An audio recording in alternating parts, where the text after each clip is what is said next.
It's a real pleasure to have all of you here.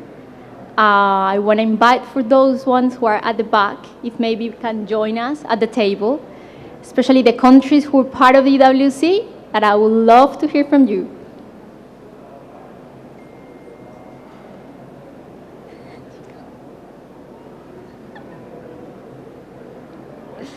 Yeah? Pleasure, yeah, you can.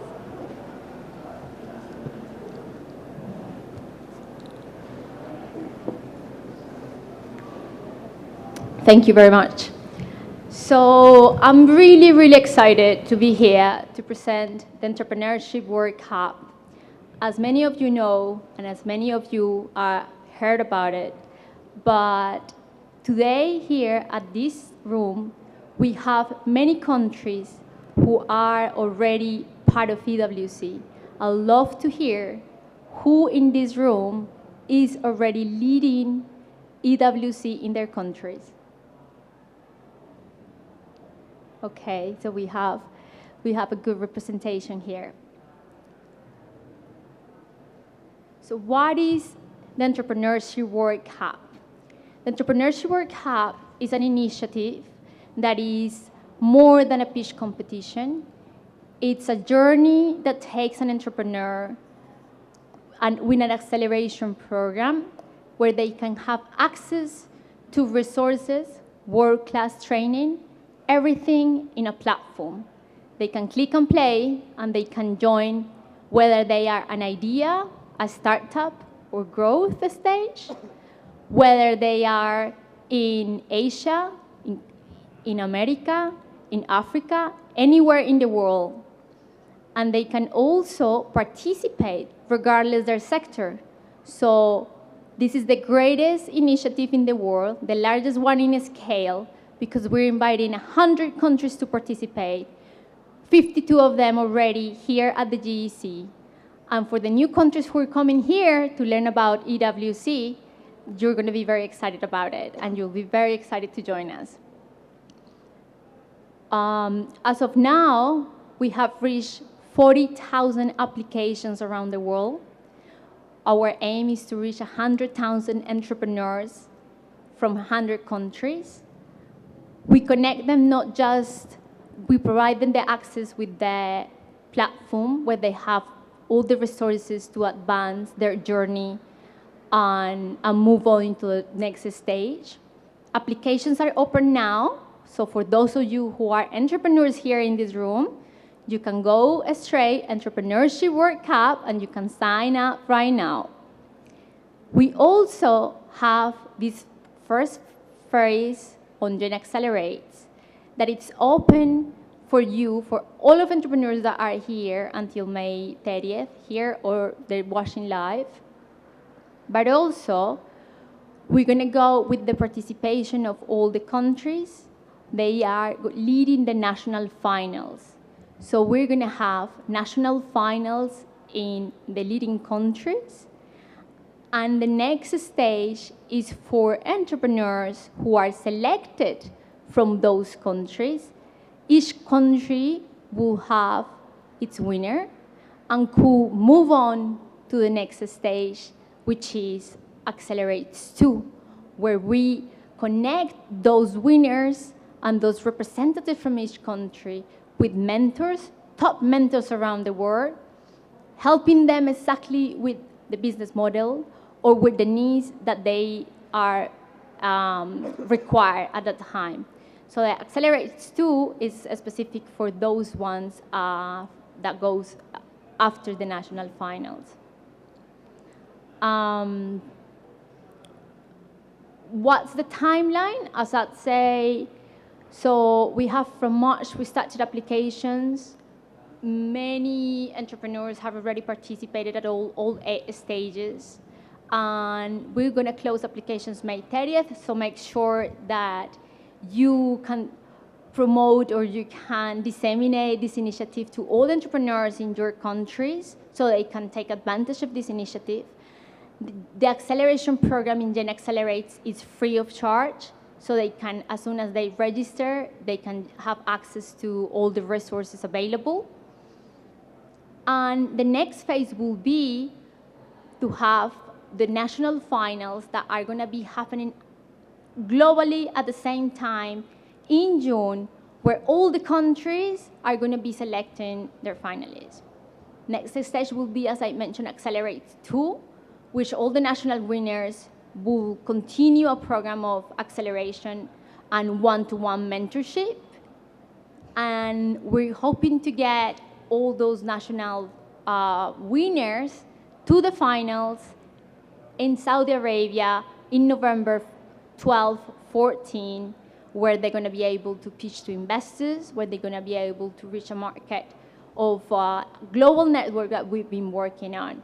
So it'd be really important to have this calendar in mind for those of you who are thinking to participating in the EWC or lead EWC in your countries.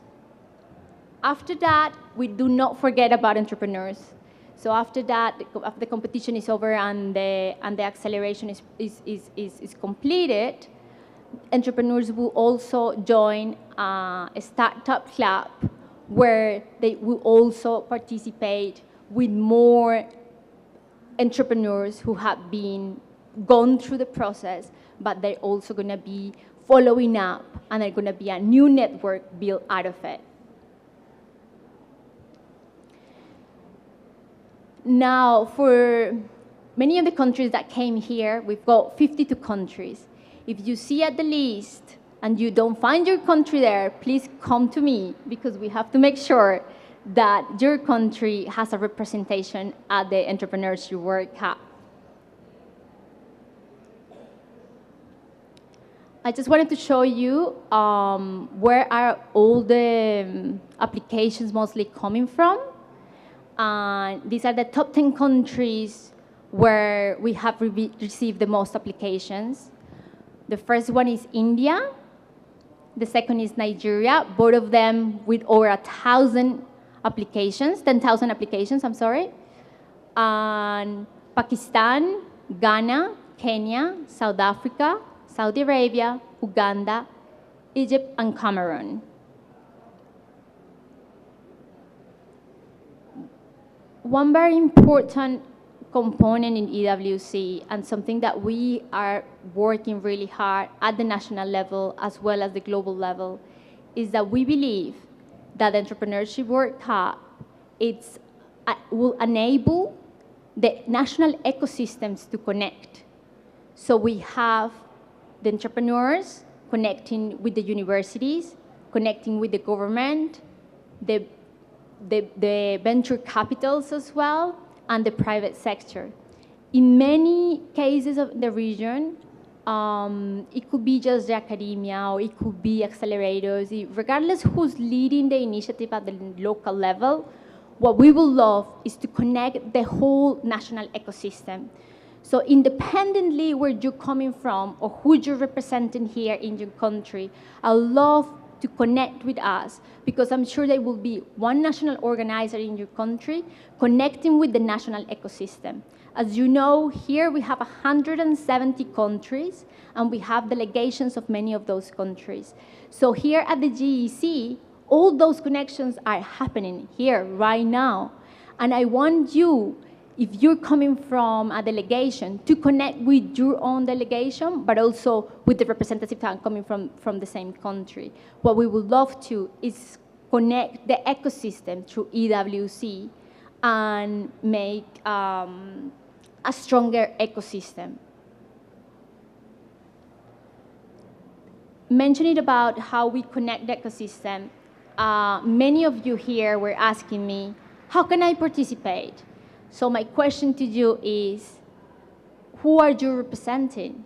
So if you're coming from the government, and the government has already an initiative on entrepreneurs, but we have a GEN country leading the initiative, we would love to connect, right? If the case is the opposite, it's a GEN country, but we do not have representation from the private sector, for example, but we have someone here who's willing to take the lead on EWC in their countries, we're willing to work with them. So just to make clear, is the way we work is that we connect the ecosystem, regardless the national organizer, who's the national organizer interested to be. And the way we do it is we have one national organizer, and we bring together also, if they want, promotional partners. So we connect them with promotional partners, sponsors who can also provide some sponsorship for prizes or incentives for entrepreneurs. We also have at the global level knowledge partners that can also provide us with the content tailored to specific cases. And of course, investment partners where we can get some funding for those entrepreneurs who make it to the finals. So at the global level, it works exactly the same that as you're leading it in your countries at the national level. So what I want you to understand is many of you were confused and they said, well, do I need to be an organizer to be able to be a partner on promotional partner? And my answer is no. You can be just a promotional partner supporting the initiative of the national organizer at the local level. In terms of prizes, so we would like to get the greatest minds and creative entrepreneurs that you've got in your countries. And through that, we invite you to get that incentive to entrepreneurs. So national organizers at the national level will be national prizes independently on each country. But at the same time, at the global level, we'll have 3 grand prizes for each stage. So as I said, all the stages are welcome to apply. Idea, startup, or scaling up, they're welcome to apply, and they will have each one a prize in November. At the same time, we want to have specific industries that we will support and participate, and they will have a specific process for those industries. We welcome as well social enterprises. So as I said, this is the most inclusive initiative in the world, in a sense that we welcome all the stages, all sectors, and all countries. And of course, every national winner will have their national prizes at the local level. In total, we're calculating over $5 million on it. What we expect at the finals, so for those winners at the national level that go into the finals, we're going to have a fantastic event in Saudi Arabia. As I mentioned, we work very close together with Misk Foundation, and it'll be an honor to have this special event in the global finals, bringing the greatest minds in the world, the greatest partners in the world, that we're going to be able to see who are the entrepreneurs of the world that are bringing the solutions, the innovative ideas, and businesses. So we will have there live the pitch competitions. We will also have speakers, and it will be a similar event where we will have we'll share content, keynote speakers, and an opportunity for all entrepreneurs as well to network with investors. So it is the stage where we want entrepreneurs to close deals. It is the stage where we want entrepreneurs to get solved any needs they have, whether that is investment, whether that is market, whether that is more knowledge or mentoring. The idea is to have a whole package for them at the global finals. Where are we looking in national organizers? And for those countries here who are interested to know what are the requirements or what do they need to do, the reality is that at the national level, we want countries to take the lead on calling for applications, making sure that at the national level we have a high participation of entrepreneurs. We also have the idea of promoting themselves at the global level because they are the national organizers in that country, and also that they become the enablers connecting the national ecosystem, so that will allow entrepreneurs to grow their venture. Many institutions come along the way as well as promotional partners. And to be a promotional partner really means that you will be able to disseminate the initiative within your network. So here we have, actually we have some institutions that are networks of networks, like in the case of China, or institutions that they already have been working with entrepreneurs and could partner as a promotional partner at the local level. We also look and encourage investors at the local level to connect. Here at the GEC, we had the GBAT meeting, which is the network of angel investors. And as important as more venture capitalists, the venture investors, the angel investors as well, it's interesting that we could connect this network with the local level. So entrepreneurs at an earlier stage could have access to capital at an earlier stage. And this is more at the global level, but applies as well in some cases in some countries where the content is more tailored to specific needs of the entrepreneurs in their countries and is knowledge partners. So at the global level, we're working with different potential partners and partners that are also providing us top world-class content to make the acceleration program strong and also tailored to some specific needs for specific countries that require it. And last but not the least, to get some prize partners. So if any of you here would love to sponsor either at the national or global level, let us know. We're looking also for sponsors that could come and support these initiatives. At the national level, as you know, we're looking at have live finals in 100 countries at the same time.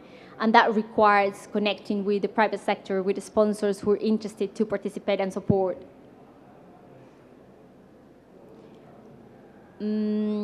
If many of you already have my contact, but if you don't, please take note of it. My name is Ana Maria. I'm the director of the Global Entrepreneurship World Cup at Jane Global, and I'll be delighted to be in contact with you. But the idea of this session as well was to open the floor to all of you as countries, as organizers, as potential organizers in their countries. If you're an entrepreneur, let us know. And the idea here is to create a dialogue and see how can we come together and how can we make EWC what we want it to be. Thank you.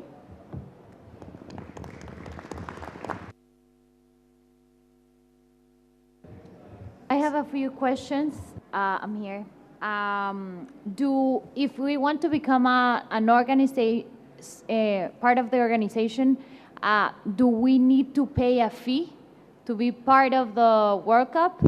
And second one, is the winner of our country being paid for all the expenses to go to the final competition? Okay, so for the first question, you do not have to pay a fee. This is a free of fee for organizers and free of fee for entrepreneurs. So it's wide open, inclusive, and nobody has to do a financial transaction to participate. That's the first one. And the second one, we are inviting the top 10 entrepreneurs around the world, the winners, with fully funded, fully sponsors to participate in the finals in Saudi Arabia. Okay, I have a question here. My name is Khaladi from South Africa, and I'm glad to see that we are already around 1,600. It shows that our campaign is working, and we'll go and beef it up so that we can beat Asia. Or China, the number one. I just want to see, it's 1,600. How are we going to choose the ones who will pitch at national level? will you make those available to us? That's a very good question. So at the national level, we'll have national finals. And there is a process in place for it, which we have a platform that it will be available for national organizers to use. And the platform, again, is part of the program that it's available to national organizers. So you can use UNoodle, and we also have a representative from UNoodle here who's going to be speaking as well in a training for national organizers. So through the platform, you will be able to evaluate virtually the candidates to select the finalists that are going to go and participate in the national finals. And at the national finals, for those countries who are selecting to have a live event, which is highly encouraged, then you're going to have to, you're going to be able to select your winners.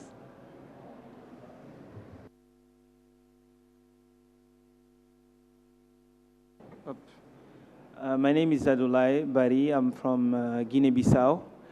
I wanted to ask if it's possible to organize it this year, because of we never organized it, and do we have a time to apply as an organization to be the local organizer, and then open the application for entrepreneurs to apply before June, and then to go for the World Cup?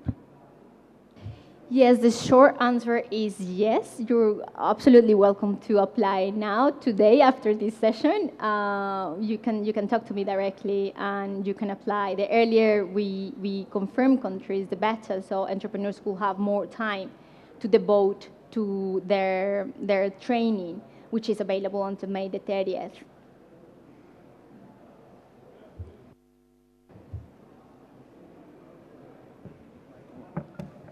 Okay, hi all. My name is Sambo. I come from Niger. So a question that I have is most of the gen competition and gen-related competition are running in English. So we are French speaker. I come from French-speaking country. So we have a real issue to attend this kind of competition. So we are in West Africa, more than 300,000 French speakers. So we are excluded from this kind of competition. How can you manage this issue? That's a very good question, a very valid question. Here at the EWC, as we open to the participation of 100 countries, it becomes complicated to manage the different languages, and we understand that's about it. However, we work at the local level with some organizations that they provide support to entrepreneurs at the local level. So in some countries where when it's suitable and the situation works, like they are accelerators or the universities or they are hybrid, for example, and they provide support to entrepreneurs, that's something that they're willing to do as part of the program because that's what they do anyway. So they help entrepreneurs to present.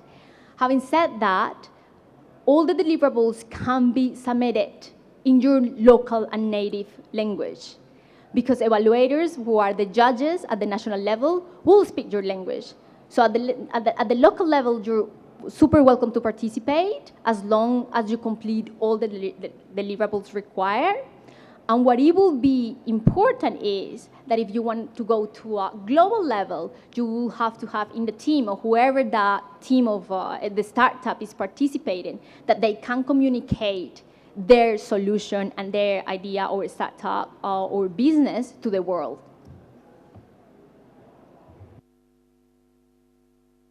Hello. My name is Boris Lemus from Guatemala.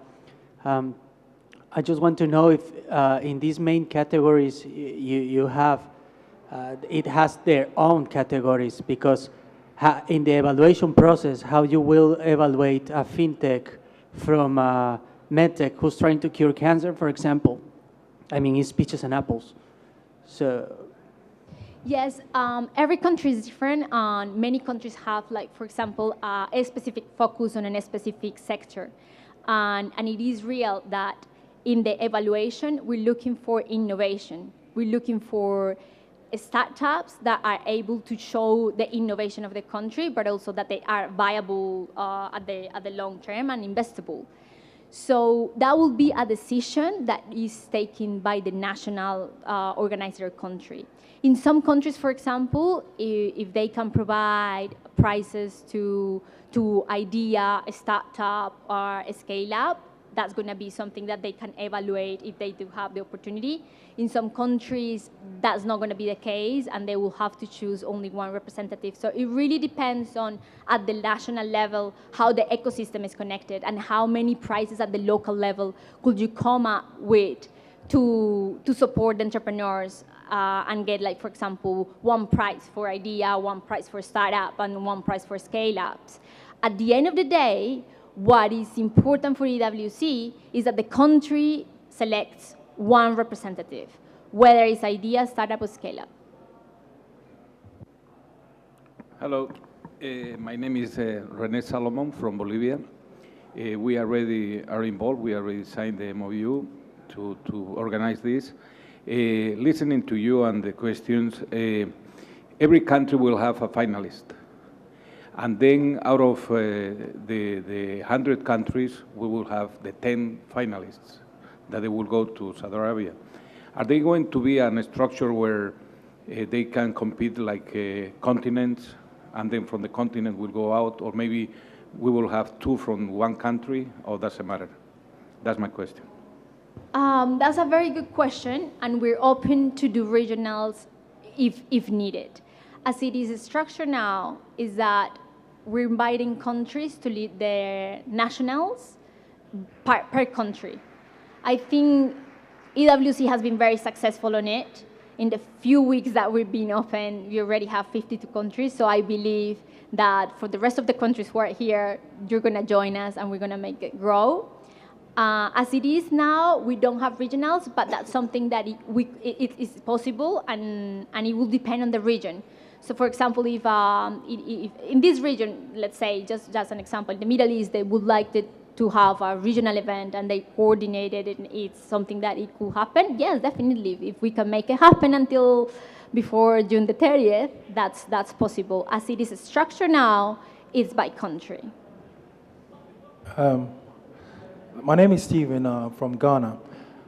I wanted to find out, on the country level, is it possible that local organizers could maybe charge a minimum fee, all right, for participation? Because for us, for instance, I think I spoke to you a while ago about this. We spoke to the ecosystem, the way we want to structure the whole program so that it will be very exciting and people will feel valued to kind of participate in this, so that they don't just see this as any ordinary competition that they're going to do. So if, let's say, an applicant pays a minimum of, let's say, between somewhere $10, $20 max equivalent, okay, as an entry fee to other competitions. In that sense, we felt that could also help, not to make money from it per se, but to use those resources to admin and start the whole process of the competition, local organizations and all that, if that could be allowed and integrated into the whole program. In the case of Ghana, we have the greatest problem, and it's high participation, isn't it? That's one of your concerns. So we have that problem in very few countries where the level of participation could go over the thousands, right? The idea with EWC is that it's accessible. So we want to have it as free as possible for everyone to participate. Your concern regarding how can I manage to cope with the volume of entrepreneurs who are applying, and how can I guarantee the amount of judges are available to evaluate the amount of applications, it's completely valid. We are structuring an stipend fund, so national organizers could apply based on their strategy and the goal of applicants that they have. So that could solve problems or cases as Ghana, where that will become an issue to manage that level of applications. But Stephen, that wasn't your question, was it? Yes, not precisely as an issue to manage, because the entrepreneurs, most of the time, if we are looking at it from the perspective that they are putting their skin in the game, okay, they feel value. You know, we've pampered them a lot. Most of the time, we give them free resources. Everything is for free. So people don't really sometimes, yeah, let me just go and pass through it. Okay, we want to get high quality entrepreneurs, people who really mean what they want to do. Exactly. Okay, so that's the purpose, not per se. Yes, as to in terms no, of the in management. that sense, I think it is something that we have discussed is that the platform has timetable where the entrepreneur needs to be completing a set of deliverables depending on the stage where they are. So that means that it has to be a commitment to complete the process. It has to be a commitment to read through the material, get ready, prepare, and then once you're ready to submit it, you access to the Junior platform, which is the latest stage, let's say, which is a questionnaire, very, very complete questionnaire. And once you complete all deliverables, then you become eligible for evaluation. But if you not complete all the process and you don't do the homework, let's say, on due time, then you're not, as you said, you're not taking it seriously. And we want entrepreneurs to take it seriously. So the cutoff is once you complete all your deliverables, then you will be able to be eligible to be evaluated. Stephen, does that answer your question? Can I just, because we've worked together for many, many years, so I think I know you. So it's not a monetization question, it's more a quality of application. The applications, and you see, for instance, it's an idea we're just sharing here. Maybe we could all pick it up and learn from it.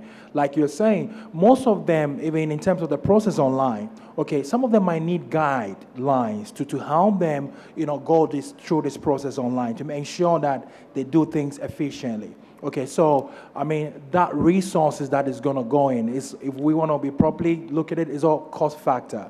Okay, we need to get some mentors, some people to sort of help. We could even try, what the plans we have set is to do a local boot camp for this initiative. Okay, so within the boot camp, we'll train them how to do this application online, what we are looking out for, how they have to prepare for these things. All right, so we are saying that whatever might be, if that little fee, it's not something that is going to get people not to be interested. Okay, we know, like, for instance, in Ghana, if you're telling somebody to pay like equivalent of $20 to enter an application for a competition, that stands at maybe winning a local prize, because we want to put a local prize money onto it.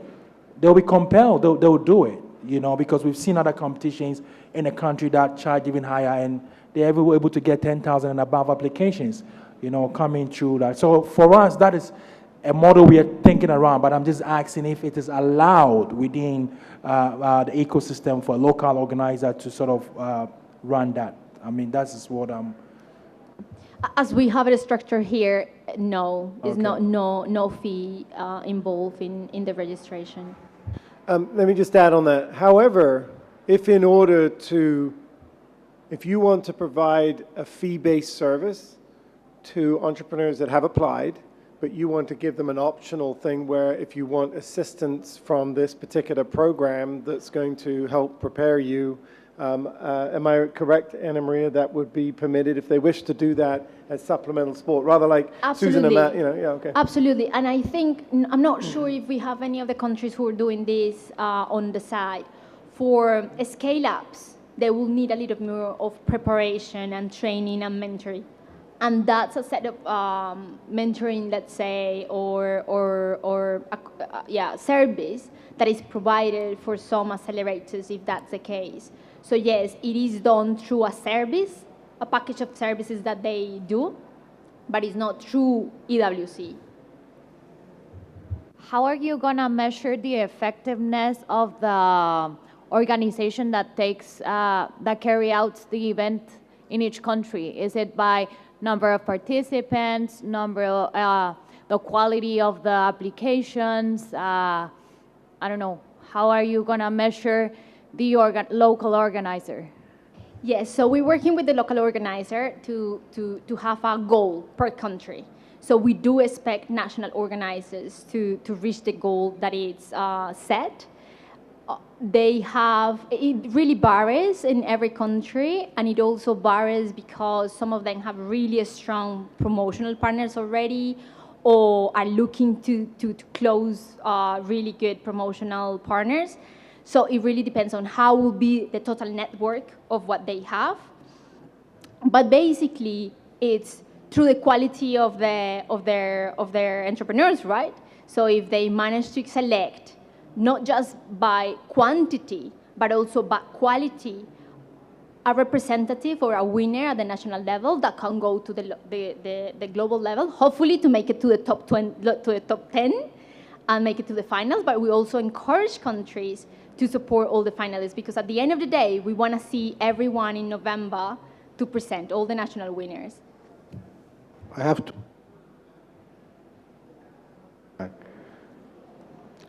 Hello. Go ahead. I am Maji from Tunisia, and we will join the World Cups recently, and I have two questions. The first one is about how we can position the Entrepreneurship World Cups. We have already the Creative Business Cup, we have Startup Weekend, we have the Agro-Business one, we have also the Clean Tech. And what are the positions of in the market? How we can market it is different one, is generals, we can take all kind of startups. How we can position this new competitions for us with the other competition that we already organize in the countries? This is my first question. My second one is we have just one national winners who will participate after in the globals, and in the global they are award or prize for startup, for idea, for growing, and they are for four kinds. And if, for example, suppose by the end we have 50 countries who participate, and we have 30s, they compete in idea, and 3 or 4 they compete in growing. I prefer, for example, for my national winners, to privilege one who will be in one category with less competitors. It's not so clear, because after that, when you divide them by categories, we are not sure that you have the equal numbers in each category. Yes. So for the first question is, EWC is not just a competition, and that's I think it's per se it stands out. EWC, it's a program, is a whole development program for entrepreneurs. Where it starts with Gen Accelerates, where they provide the training and the mentoring, and it's a platform, plug and play. Every entrepreneur can join, as I said, regardless where they are or sector or country. And the second part is, I don't know any other competition in the world that gives you access to 100 countries' market potential. So as soon as you join Gen Accelerates, you're having access to 100,000 entrepreneurs in the platform that you can interact. So if you're an entrepreneur, you want your product to launch, or you want to showcase your product, we're talking about that you have a market of 100,000 entrepreneurs already connected in the platform, and 100 countries global market.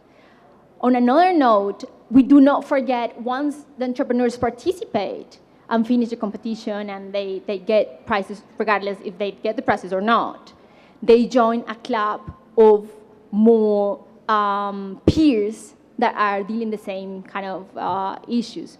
Now, in regards to your question of how do you manage idea, startup, and growth, every country will select what's your national winner with the parameters that they want to select it, because the finals will be run by every country. Every country has a different need. So some countries focus on technology, some countries focus on more creative initiatives. So it really depends on the country what they want to produce. But at the end of the day, what we want is that the countries select their winners and they can compete at the end. So ideas will compete with ideas, the startups with the startups, and scale-ups with scale-ups. There will be prizes for everyone, and that will make it more accessible for everyone. So whether you're an idea, but you have a potential idea, then you're going to be winning the prizes for it. I've just been notified we've got 5 minutes, so we're going to take the last. Here. Okay. Can I have this one? Okay. Yes, sir. Quick question. I'm looking at the time that is left, and I'm thinking if we do not have much time, we're yet to start. Can we work on the national process? For example, we already have a database of entrepreneurs that we're working with. Can we be using that and really be selecting from those and preparing them in these different categories, startup, idea, and growth, and sending them through for this? So for many countries, the calendar that we have set up for EWC works out. For many countries, it does not work out. And that's fine. Because if you already have a database of entrepreneurs that you've been working for the past 10 years, you already have thousands of entrepreneurs who have already moved on, or they're in the database, right? So for that particular case, we're open to work with countries on a customized basis, and we make it accessible for that database if the times and the calendar in your year doesn't fit for us what we have at the national final. Anna, just a last question here. It's about... Sorry, I think it was David before. I'm sorry. Go ahead, David. Yeah, hi, this is David from Chinese Taipei. Since in Taipei we have a lot of international company, so on the criteria of the national candidate, is it by where the company is registered, or is by the nationality of the co-founders? That's an excellent question. National organizers will decide, like in this case, is where the company is based. So if it's based, it could be international, but it's based in China, Taipei, then it's welcome to participate. Thank you so much. And final, sorry. Yes, it's about, we have a lot of opportunities for entrepreneurs in our countries and in our context. How do we differentiate this one? What's the value for them here in order of how are they going to get this value of education? I mean, the tracks, you have already all these tracks of Accelerate 1 and Accelerate 2 already confirmed, or do you have a track for social entrepreneurship, for instance, differentiated than for traditional entrepreneurship? Or, I mean, I would like the specification of what value are they going to get about those stages specifically. Yes, as I mentioned, we're focused on growth stage. So whether they are an idea, a startup, or scale up, we're not focused on sectors. Everyone is welcome, regardless of the sector. So that is how we have divided. Now, in the case of how they access to the content is also by a stage of growth, and they follow a path. So it's different what is required for a startup than what is required for an idea and what is required for a scale-up. It's completely different. But the beauty of this is that entrepreneurs can do it at home. They can do it anywhere where they are. If they travel, they can do it as needed. If they don't have time and they just only want to do it at night, they can just do it. It's not a commitment per se that they have to complete in order to advance. Just a quick question. Yes. Thank you. This is Chen from Beijing, China. Actually, I have one question, because just now you mentioned that we do not focus specific verticals or sectors, right? But do we focus on specific stage of the startups? Because I know that we're gonna select like top 10, global top 10. So if we do not focus on the same stage, how do we gonna select them? By what kind of principles or standard? Sorry, our time has finished. I'm really happy to continue a conversation after this session. But just to confirm with you, in the case of China, it'll be, probably I will let Mr. Wan to respond that question.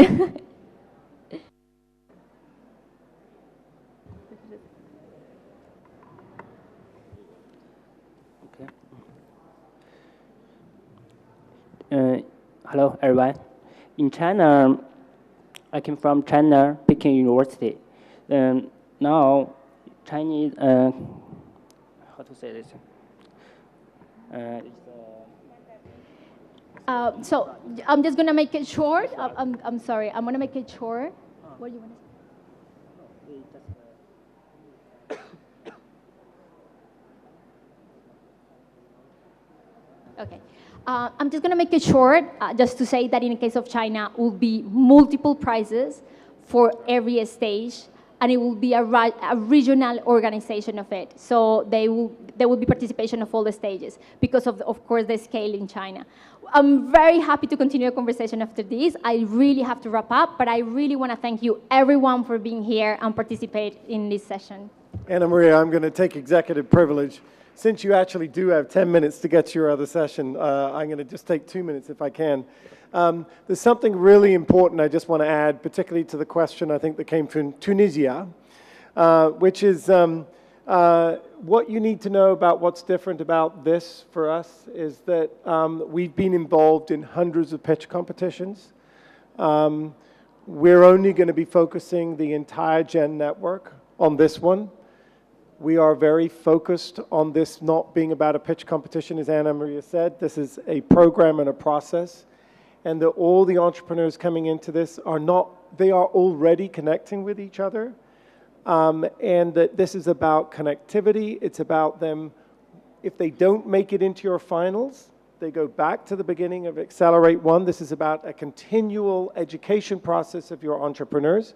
And the ones that do progress are going to have the full support of GEN in everything we do around the world, whether that be what we're doing in our governments or the connectivity that we can be able to provide. So this is not just about, for example, a prize and who gets to stand on the stage. This is really about the continuation. And our GEN Starters Club will be, we believe, a very powerful founders club for anyone in the world to want to aspire to be a part of. So I really want to emphasize we are very cognizant that we need to do this well in order to make it easier for you locally to explain to your entrepreneurs why are we going to do this versus all the other local pitch competitions that happen sometimes weekly. I'll just add one other thing if I can, but I just wanted you to know this has the full backing of everybody at GEN. We believe strongly that the critical part of this is not just the competition. Critical part of this is that it's going to be a long-term continuing education and networking opportunity and ways for your entrepreneurs to engage in this global community. So let me just add one other thing. I'd like to embarrass them and acknowledge two people in the room who've been quietly sitting in the back. Abdul Rahman, maybe I could get you to stand up for a minute with our partner, the Misk Foundation. Please be recognized. So we're going to be very much part of this process. And then also, if you could, Shiv Kemke. Shiv is, he's obviously a very successful entrepreneur himself, but he spends his life giving back to young people. T-Gelf, his foundation, is one of the most important partners in this process. And Shiv, you flew in to listen and see this, and I just want to say on behalf of everybody at GEN and EWC, thank you for being here. But we're going to have a lot of strong leadership involved in this, and we'll be hoping that this will entice more of your entrepreneurs and leaders in your countries to be part of it. So thank you, Anna Maria. I know that meant that you were on time. For the record, you were on schedule, and if it shows for the record that we were 3 minutes behind, it's on me. Thanks.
Start to focus and settle in.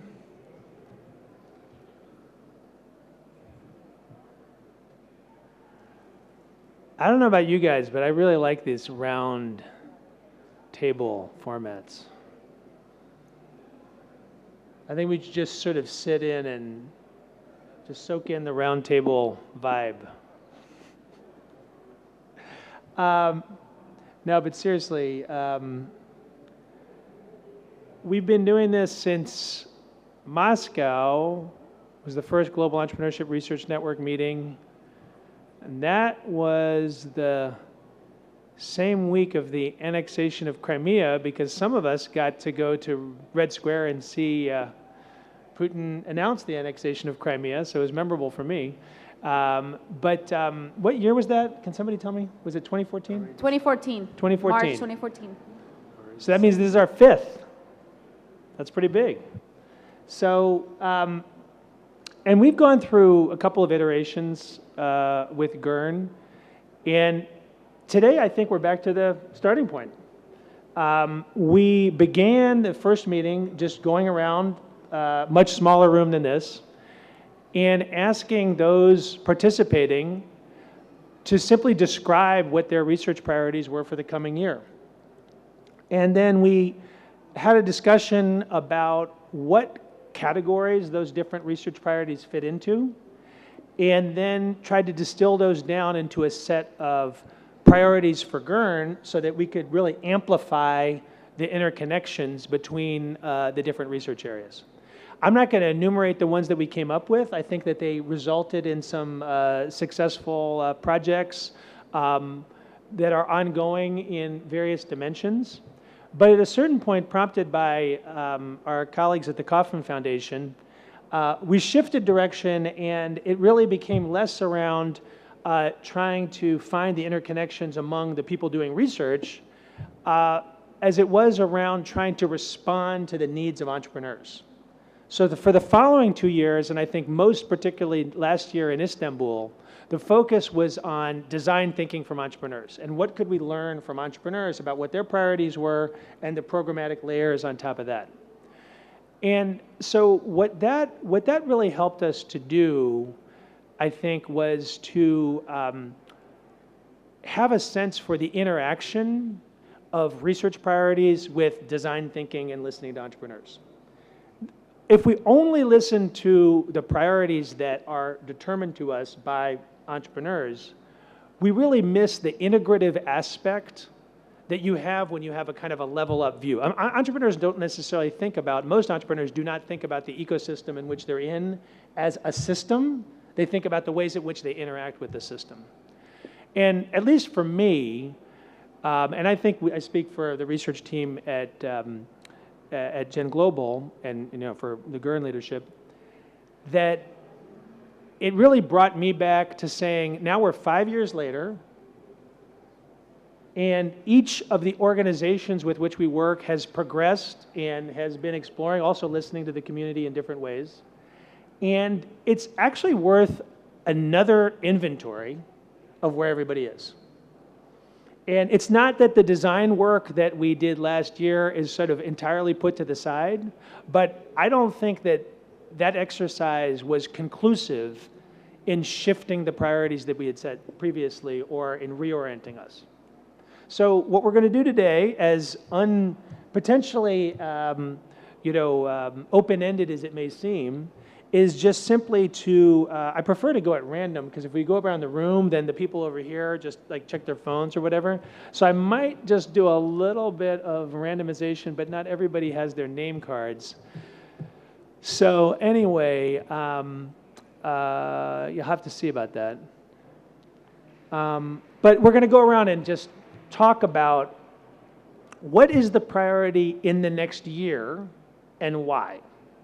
Okay? And it's going to be sort of 2 to 3 minutes, if it's a little bit longer. And then, if each of us really could take notes on what everybody else is saying, and then really start to have some question and answer, why that priority? Are we oversampling some areas and not others? Who's not in the room that we feel like we can represent? If we feel like there are big gaps in what's represented here in the room, are we aware of other organizations that are doing significant work that aren't in the room? And essentially, what is it that our community can really accomplish that we haven't accomplished yet? As Matt and Dane knows, I have basically no opinions on this subject. So, because we were having a discussion in which I was Phil, can I jump in? What's that? Yeah, yeah. Can I go jump ahead. in about the importance of your questions? I'm Cristina Fernandez. I'm with Jen with Research and Policy. And for us, GERN is really important because we have chapters being built in several countries around the world, and they're all about ecosystem building.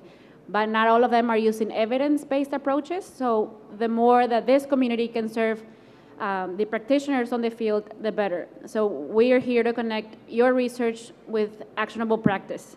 So that's why the driving questions that I have proposed are about your priorities and what barriers are you trying to find out more about, so that we can then channel your results to the right people on the field. Yeah, thank you for that, because that's the connection between the two parts of the evolution of GERN in the last 5 years that I really failed to make. So the point is not just to articulate priorities the way that I had expressed it, but as Christina said, to connect it to obstacles. So any questions about what we said? I know there hasn't really been too much deep thought here, but observations? Okay. Malvika, you want to start? Hi, my name is Malvika. I'm with Mars Discovery District in Toronto, in Canada. And so we are an entrepreneurial support organization. For the last year and the next little bit, our research team's focus is on inclusive innovation. So given that we work in a mainly tech-based ecosystem, how do we make sure that that environment and those programs and services are available to the indigenous peoples in our community, to demographics that have been underrepresented and underserved, and also focusing the research on barriers prior to becoming an entrepreneur. Historically, our research is focused on, once you're an entrepreneur, what are the challenges you face in terms of funding, in terms of scaling, and so on. But there's plenty that you miss before even getting to the entrepreneurship stage. Who has the opportunity to be an entrepreneur, and what are barriers put in place well before then. The types of entrepreneur support entities that this would help the most are probably those focusing in regions that are under-supported right now and could benefit from understanding how to better serve their communities. In terms of data limitations, a lot of the work that we're doing involves self-reported data from entrepreneurs, and so it's hard to match across more well-established databases like Statistics Canada and so on, because they focus on a different scale of companies, and also there's a pretty big lag in how that data is made available. So we found it's easier to find peer groups of companies in different jurisdictions, in different countries. So we're looking to we're looking to the rest of the network to help us get some of that data and help compare peer groups of different sectors, different stages, and so on, to be able to do some of that analysis. Great. Okay. So I guess I'm going to refrain from follow-ups. That's what it's probably not good if I set a precedent of follow-ups, so I won't. All right. Let's see. Matt, what's Andy up to? So hi everyone, Matt Gutentag. I'm with the Aspen Network of Development Entrepreneurs, though I previously participated in this group as a representative of the U.S. Agency for International Development, working on the same types of projects. So for those who don't know, my organization, so the acronym is ANDE, or ANDE. It's a global network of entrepreneur support organizations, so about 300 organizations that help entrepreneurs in Africa, Latin America, and Asia. In our research agenda, we have a couple, I would say 3 major priorities. So one is continuing our Global Accelerator Learning Initiative, which some of you may have heard of. It's been going on for about 5 years now, and we've been collecting data from ventures applying to and going through accelerators. We now have data on over about 20,000 ventures from about 280 accelerator programs, which we've been analyzing. Our principal investigator just put out a book last year called Observing Acceleration, looking at kind of the general trends of what can we say about the effectiveness of these accelerators in driving revenue growth, investment, et cetera.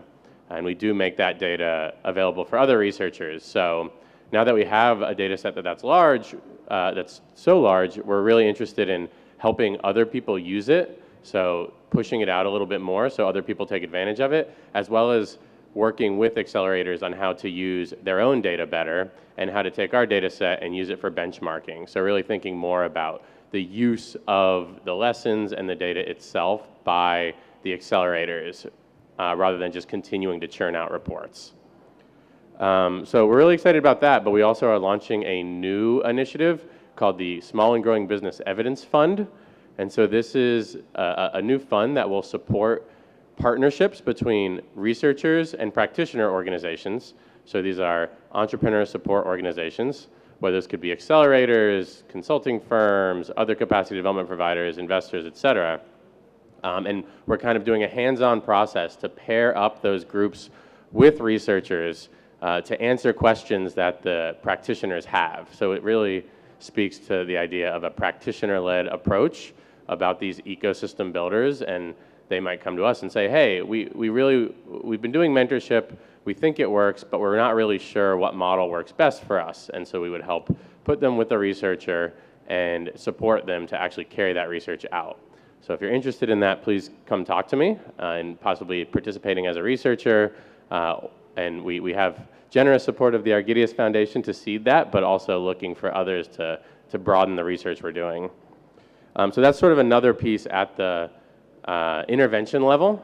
And then finally, Andy is starting in Uganda an entrepreneurship ecosystem initiative, which is really we started by mapping out the whole ecosystem and really trying to take more of a systems-aware approach, looking at how the different factors and gaps in the ecosystem interact with each other to find the most important leverage points. And now we're going to be bringing together different organizations to try to actually address some of those gaps.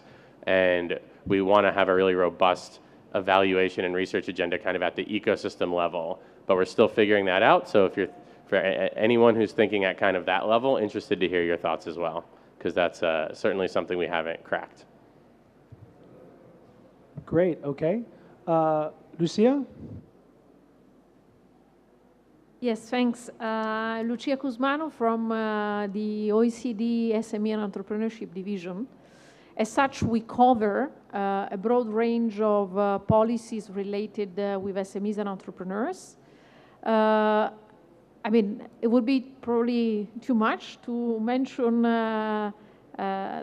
all of these. So I would just like to point to a couple of areas where we see increasing important demand by policymakers and other stakeholders, mainly policymakers, and on which we are planning to invest in terms of research networks, and cooperation. And these refer very much to the heterogeneity of entrepreneurs and small businesses, the fact that we currently lack often good data on the attributes of entrepreneurs, on the heterogeneity of the business that they create, and on the performance. Just to mention a case, we often hear that one of the key challenges for starting up a business and growing, scaling up a business relates to skills. But the evidence that we typically have, it's relatively higher level. So we know there is a skill issues. We know much less about what type of specific skills are the problem when it comes, for instance, to scale up to growth. So we have a plan to invest in this area by collecting more disaggregated data. And one specific area where we plan to have more disaggregated data is on gender. So we have an agenda of work that relates to inclusive entrepreneurship. We are looking at trends in entrepreneurship, barriers, challenges, as well as policies when it comes to groups that are underrepresented in entrepreneurship. This is women, but it is also youth, migrants, refugees, disabled, seniors. So all those that, in spite of having potential talent, often meet heightened barriers to enter into entrepreneurship. In particularly, in the case of women, we are going to work more on gender disaggregated data in relation to access to finance. So we're going to start some pilot projects with some countries in order to have at the national level and at the regional level the capacity to monitor access to finance by entrepreneurs, by gender of the owner or the manager of the business. In addition to that, we are going to work more into two topics that also relate to women. One is digital divide and digital skills. So what are the main skills that are in need, and whatever are the specific challenges to develop those skills, particularly by women entrepreneurs. And we are going also to work on the evaluation of policies. This is, again, one of the major gaps that we see. So there are lots of programs, but very little evaluation. So we will be working on methodology for evaluation of policies that aim in particular to boost inclusive entrepreneurship. And let me just maybe mention a last area of work that we're going to develop in partnership with the European Commission. And this refers to scale up. So there is, of course, we see an increasing interest in the challenges to scale up. However, at least on the policymaker side, we see also some dissatisfaction with respect to the measures that are currently used to monitor scaling up. So we do acknowledge that digitalization has basically changed the ways businesses scale, but at the same time, we continue to use the traditional measures to measure firm growth, such as in employment, such as in turnover, etc. So the project is a pilot project that aims to develop a more comprehensive conceptual framework for scale-up.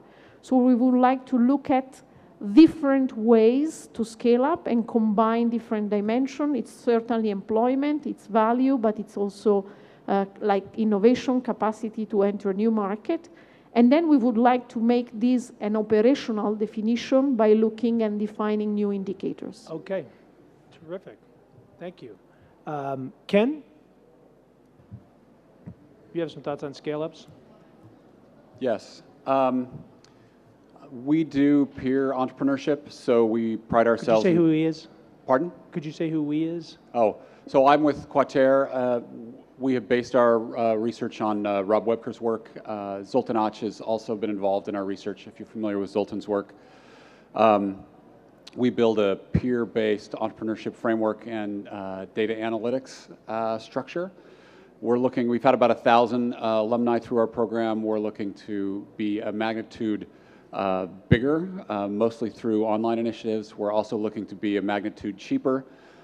We hope that those two efforts will enable us to do better longitudinal research. Some of our entrepreneurs have been in for 8 or 9 years, but certainly with the new batch of entrepreneurs, we're hoping to do true randomized controlled trial work.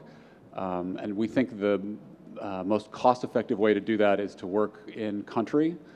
At least in the United States, we'd be working with the Department of Labor and with the US Treasury to try and combine outcome metrics with personalized identification that we never have to know, so that the Treasury and Labor themselves can actually determine what are the effects of income changes based on all these input variables over a 10-year span, what are the changes in employment metrics for various companies, and what are the changes in economic mobility, things that are very difficult to do over certainly short time spans, but especially large time spans unless you have enormous budgets.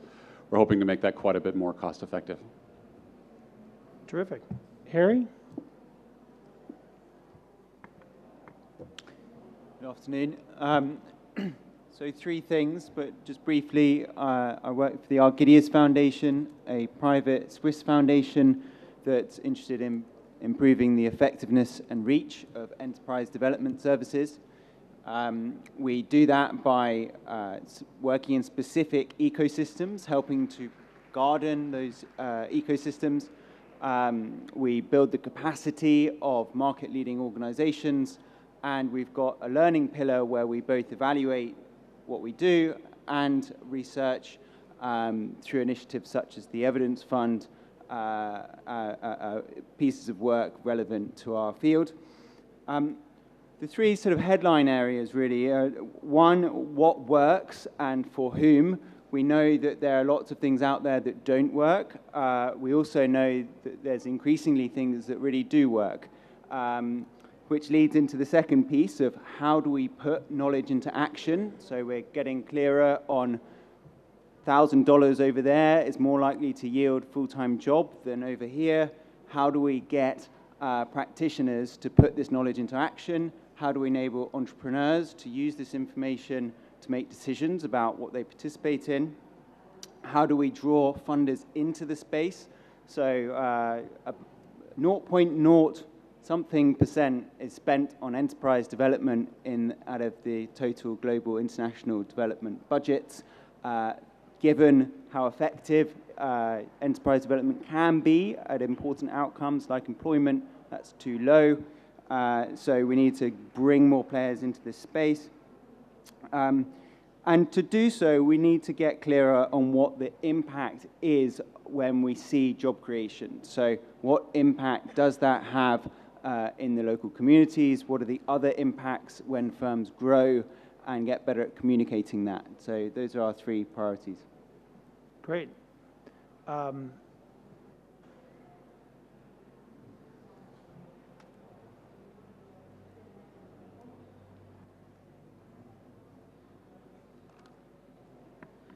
Thank you. My name's Omar Al-Ubaidli. I'm an economist working at the Bahrain Center for Strategic International Energy Studies, which is shortened to Dirasat. We joined the Global Entrepreneurship Research Network last year in Istanbul, where we had the good fortune of learning of the work of Kelly Shaver to my left and many other entrepreneurial research activities. And as a consequence of the relationships forged during that meeting in Istanbul, we've been working for most of last year on producing a national study of entrepreneurial abilities in Bahrain, in collaboration with Mindset and with Temkeen, which is the organization in Bahrain. We are very keen to support so Bahrain has an economic vision which focuses on making the population more entrepreneurial and more capable in global commercial settings. And as I'm sure you can all appreciate, a key part of doing that well is being able to measure entrepreneurial talents and being able to diagnose deficiencies so that one can tackle them. And that's been our main target in our engagement in entrepreneurial research with Mindset. And we look forward to sharing those results with you in a session tomorrow on entrepreneurship in Bahrain. Other than that session, I believe it's 11. Okay. Okay, something like that. Okay. Yeah, go ahead, sorry. So anyway, that's good. Great. Teo, what's that? Oh, yeah. Teo? Yeah, hi everyone. Teo Filip. The innovation, sorry, I think someone cut off my mic. From the Innovation Growth Lab team at Nesta. So Nesta is a formerly publicly funded foundation, but run independently. And our team in the Innovation Growth Lab has been working for about 4.5 years, working mainly with government innovation agencies, trying to do quite applied research, doing specifically RCTs, randomized controlled trials. So that's kind of our area of focus. And we've also been funding for the past 4.5 years researchers across the world also to do RCTs in the field of innovation, entrepreneurship, and business growth. Some of the topics we've been working on a lot of different topics, so I'll just touch on a couple of them and then maybe say a couple of things about barriers. The inclusivity and particularly around kind of women in entrepreneurship and minorities in entrepreneurship has been something that we've been working more and more in the past year. This is specifically because some of our government partners are very interested in this topic. So we're looking at how we can do some experimentation. Some of it is around kind of how do you communicate innovation programs and entrepreneurship programs, but also other things. The other area where we've been working on is around how do you select who to fund and how to fund, these might be innovation firms, but also entrepreneurs and so on. And so we're working with a few governments, again, because all of our partners are mainly policy organizations that end up giving out quite a bit of funding. They have lots of different questions around how they set up that process, and it's actually quite related to the first thing around inclusivity. And then finally, we've been working quite a bit in the past year around a new idea which is been launched by a couple of governments around experimentation funds. So the European Commission and the British Department for Business have both launched experimentation funds, and the basic idea is to say we want more innovative ideas for how to tackle things like SME productivity, how to increase it, or more generally to spur innovation.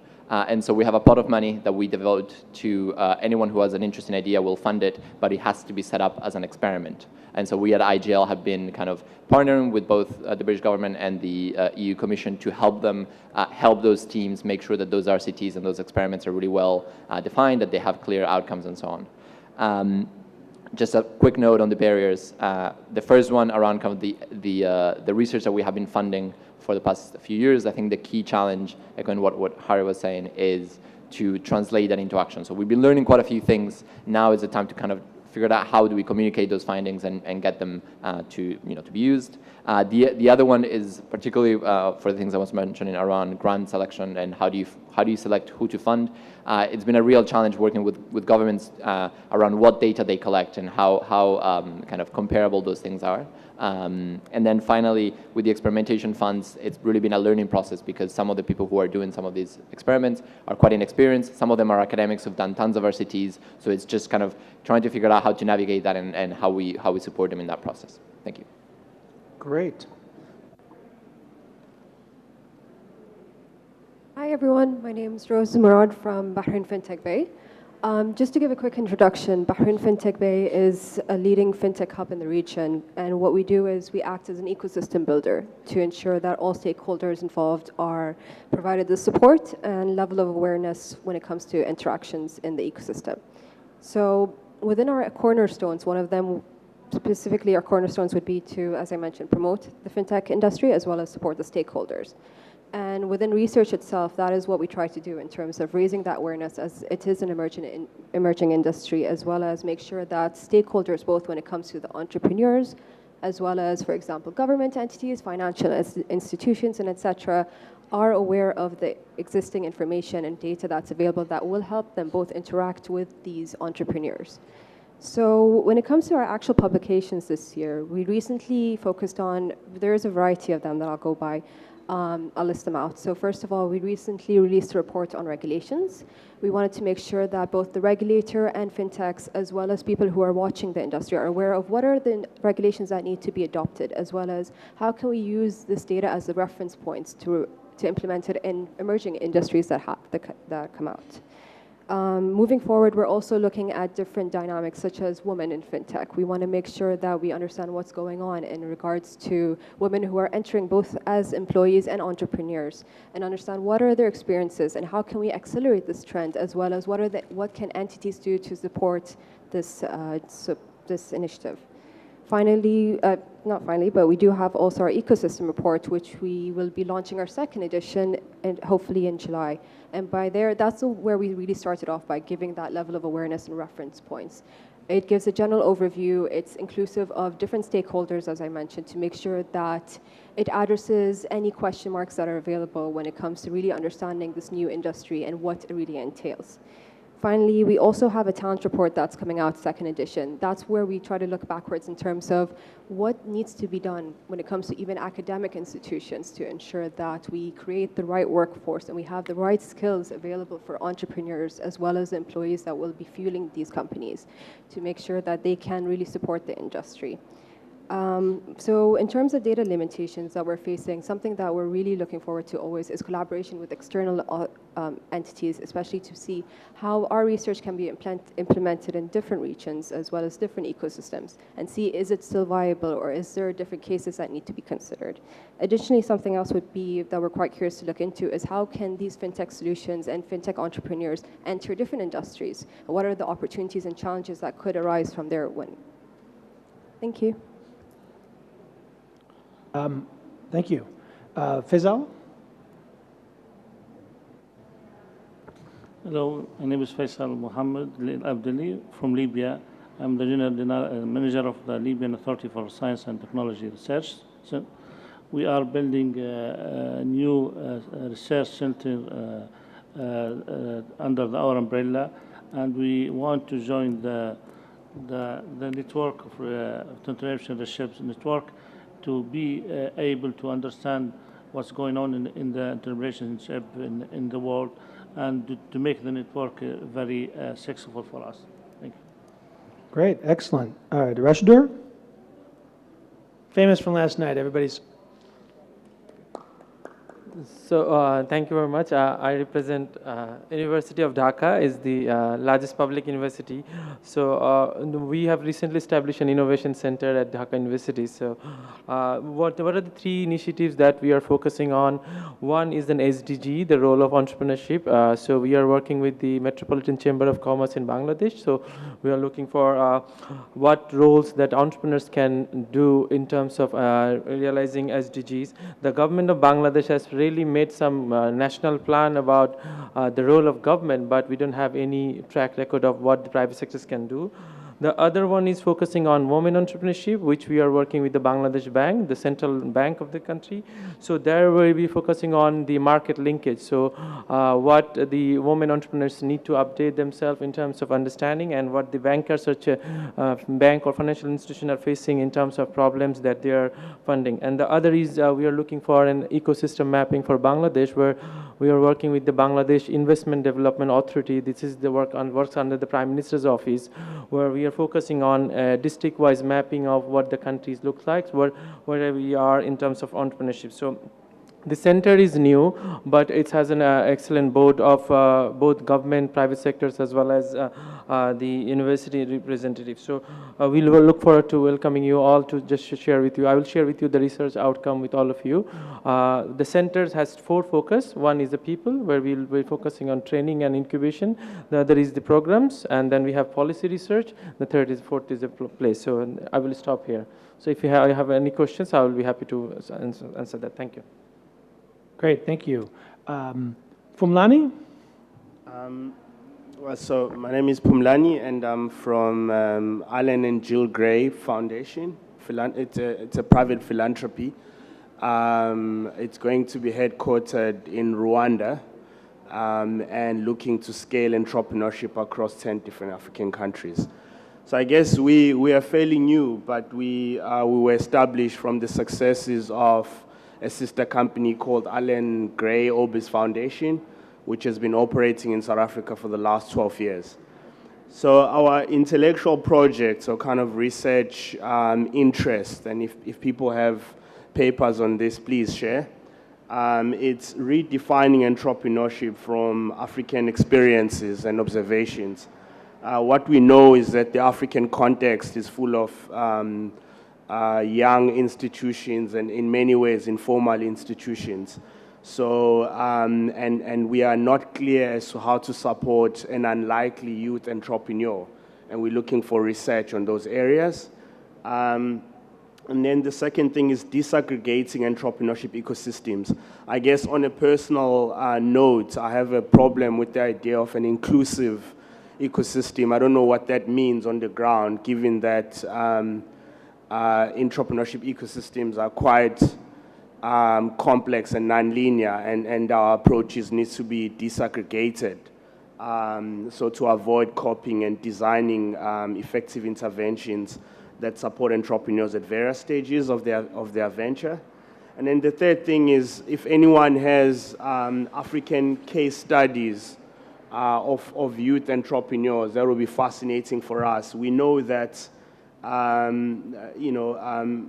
they have unique pathways of scale and impact, but it's unclear, what they go through, what their trajectories are, given that there's little research around failures and successes of youth entrepreneurs. And then I guess the last point is just understanding enablers and barriers in transitioning African youth from a labor market mindset to considering entrepreneurship as a career choice, against this whole discussion around digitization digital skills for work readiness purposes. So how do we transition young people from that mindset to considering entrepreneurship as a career choice? We are not clear what that looks like on the ground and from a support point of view. Okay, let's see, Tatiana? Yeah. Thank you. I'm Tatiana Krylova from United Nations Conference on Trade and Development. And so at UNCTAD, we have two types of programs. One is a policy formulation and implementation, and another one entrepreneurial skills development. So in the policy part, we have developed a few years ago something that's called Entrepreneurship Policy Framework, which we implemented in about 7 countries and 6 plus 1 country in Africa and Latin America. So now we are at a point where we really need to see what is the impact of this, policy measures implementation. And so here we would be looking for partnerships, to see how we can do that, because one of our challenges is funding. While we implemented the project and had funding to do the implementation, so now we really have to follow up and see what actually happened. And so then reacting to the points that was made by Matt, we actually have this situation where we can look at the ecosystem from the top and even at a global level and compare, how things developed. So that would be really something that would be important. We have not started it yet. We just really have some sort of verbal communication and reporting by member states. And next time it will be in June. And so everybody is invited to maybe to look into this, and we can discuss how to participate in this event in June. But we really need to make it a more systemic manner and to see really what is the statistic, what is data about that. So then in the area of entrepreneurship skills development, we have the program which is called Empretech, which is again, based on behavioral approach to entrepreneurship. And here we also have a challenge of measuring impact of, particular installations in different countries. We do it, but it's really more like in, episodical cases where we have the funding. For example, in Brazil, this impact assessment is done more or less regularly. Then we also did, we have Empretech in Saudi Arabia, also did impact assessment. But again, it's more individual, and we need to have a more systemic approach to actually see, to bring data out, because we know that, the impact is very high on the, on the specific success stories, and even in some limited statistics, but we really need more on that, because now there is a huge interest to Empretech as a behavioral-based program. It's now even in the General Assembly resolution recommended to member states as a really important program on behavioral approach to entrepreneurship. But donors and different potential stakeholders, they want to have data. They really want to have a systemic data, and so this is what we really also want to get. And we would be really very happy for cooperation and to really move that issue further. And we have a new initiative that will be actually the same for this year, as I feel asked to report on this one, that we started research and prepared a study on a research paper, brief research paper as a background document to discuss what we call a brainstorm meeting, which will take place sometime, we hope, in summer, on, again, impact measurement of entrepreneurship. But one of key aspects there is, coming up with the definition of entrepreneurship. So this is also based on research, because there is no unified, definition. Maybe there is no need for having one, but it's important to understand what is it we are measuring, what kind of entrepreneurship, at what level, and with what objective. So this is something, that has more questions than answers. But so this is really an important area of our work. And the pressure is really increasing because, with the Sustainable Development Goals, the measurement of impact of entrepreneurship on sustainable development is something that's really expected by member states, by all stakeholders. And so that adds to the challenge when we talk about, impact of entrepreneurship on economic development. So here we also have specific challenge of impact of entrepreneurship on achieving sustainable development goals. So, and again, this is all work in progress, and we really would be welcoming partnerships, and we look really forward to our cooperation. Thank you. I'm trying to take notes, but there's such a diversity of different activities. It's pretty impressive, and every organization is doing a lot of things. Dane? Thanks, Phil. Dane Stengler from Startup Genome. So two of our top priorities, but also areas of difficulty and challenge, similar to what Matt and others have described, is we are working more closely with the support organizations in ecosystems.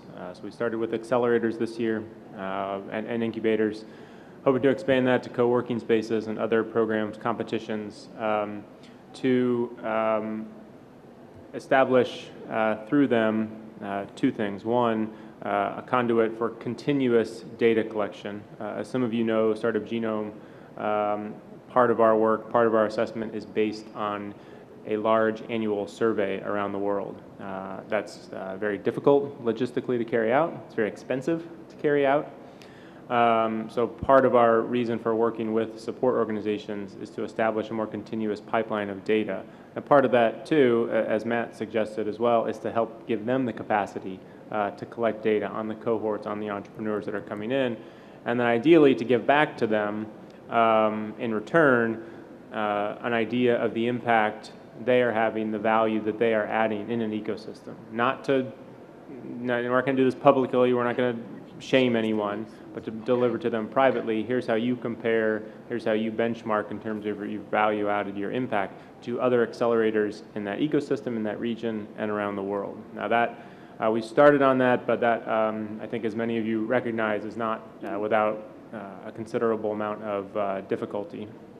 The other, similar to what others have said as well, the inclusiveness, the diversity of ecosystems, specifically closing those gaps, is a major research priority for us, and then helping ecosystems actually do that. On a research and data front, what we're trying to figure out is how to collect more than just descriptive demographic data when it comes to inclusion and diversity. It's one thing to say ecosystems have X% of startups are owned by women, or X% of women-owned startups got funding. That is useful, interesting information. What we're trying to figure out is, how do you build that into a comparative performance assessment to show what ecosystems are helping close that gap, what organizations, what types of organizations within an ecosystem are doing, and how they're closing that gap. So actually, trying to move beyond descriptive data, actually make it part of the performance, part of the assessment, so we can see how the gaps are closing, what actions are effective in doing that, and then do that comparatively. That's one of our goals, but also challenges as well. Great, thank you. Gina?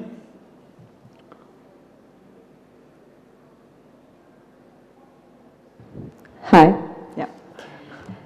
Hi, my name is Gina Medina. I'm Development Director of Rosario University in Bogota, Colombia, South America. Our university has 365 years of existence, and since its foundation, its commitment has been with excellence. Currently, the principal objective of the School Management and Entrepreneurship Center is to form people to society. For us, entrepreneurship is a possibility, is a value that allows us to think for a better country. So one of the objectives in which we have worked is to show some of the important competences to venture and that we have discovered inspired by art. Likewise, we share everything we have developed in pedagogical innovation with results that have allowed people to relate in a different way to the meaning of venture and seeing from different perspectives. Art is a very good vehicle for people to establish a different dialogue with themselves and for it to be reflected in a work, in a creation, in a business, social or cultural initiative within or outside organizations. So the art that is used as pedagogy allows us to see another way to propitiate new routes for our dreams and objectives. All this is what involves the art of entrepreneurship at the Rosario University. So we have 11 competences that we work with our students. First of one is to be sensitive to the world The second is to think outside the box. The third is to innovate in the simple. The fourth is to surrender without limits. The fifth is the ability to risk to win regardless. The sixth is to preserve to grow. The seventh is to learn to reinvent oneself. The eighth is to have that need for achievement. The ninth is to learn from the past to predict the future. The 10 is to have the sense of group. Finally, it is to open the world to the world, and have that global thinking that allows local impact. So the conclusion that we allow to share is that entrepreneurship creates social value and allows social groups to develop, which results in an equitable, just and well-being society for all. And this is what the Entrepreneurship Center seeks to contribute to that commitment that since inception the Rosario University has with society and with the individuals. Thank you. Thank you. Camilo? Camilo here? He's not here. Okay. I think he just stepped out for a moment. Yes. Sorry, Jae Young? Yeah. Hi, my name is Jae Young with Korea Entrepreneurship Foundation. Since I'm working from the cultural diffusion team, but I'm here with you to share some more about our research project. And this year might be our new paradigm-changing year in terms of research projects. Since our board members decided to input more our assets on research projects, so we luckily invited 3 academias from the universities who are energetically engaged in such research project in terms of entrepreneurship research projects. So we finally got transformed our research unit to the Entrepreneurship Research Center. So now we got more advisory groups, and we got more support from the academia perspectives. And then, so internationally and nationally, we would like to reach out our partnerships to get more valuable research outcomes. So for the first of all, we maintain our membership with Global Entrepreneurship Monitor. We actually there were 2 different entities that conduct the data collection among Global Entrepreneurship Monitor. But we combined those 2 different types of data collection together finally. And then also we try to join some other international research projects like GAS and Startup Genome on the basis of our partnership.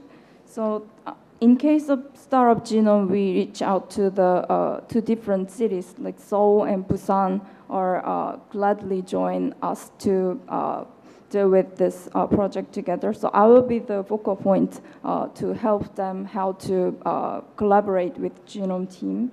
And nationally, we also doing some projects to understand entrepreneurship-related issues better. So this is how we work together in the ecosystem in terms of research. Thank you.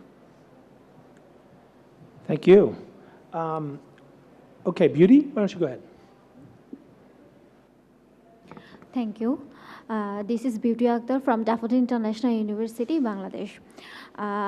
This is my first time here, and we have been included few months back.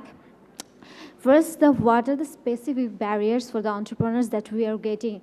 Okay, in our country, most of the thing that I work with the youth entrepreneurship, basically with the students, the startups, new startups, those who are very potential entrepreneurs. But what are the things I find that they get frustrated after starting their work. Why they get frustrated? Because some of the factors some of the factors are behind them why they get frustrated. Access to maybe financial, access to some other things might be happen. So these are the main factors that I'm going to investigate, that why they get frustrated and why they cannot sustain in their entrepreneurial activities. And another important thing is that in our country, the more events we are organizing, that's why they become the competition trainer.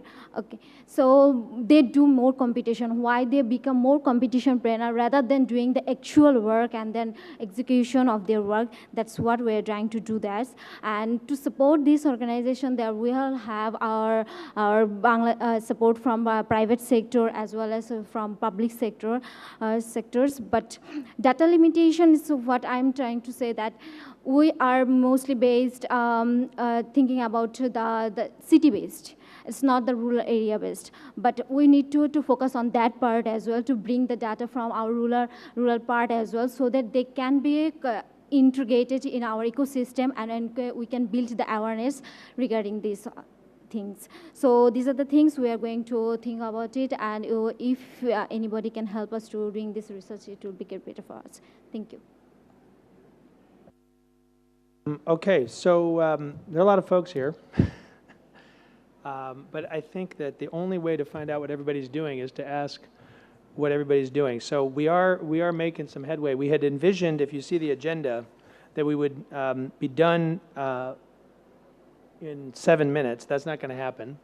But I know that we really have some important observations still to hear. Now, the advantage is everybody who's on the agenda has spoken, but we'll try to get back to the people who are officially on the agenda, particularly the research presentations, to give them a couple of additional minutes to offer the specific insights that they were on the agenda to offer. So I'm going to, basically that's all by way of apologizing in advance, particularly to Rose and Lucia, because you may have less time for an official presentation than you had anticipated.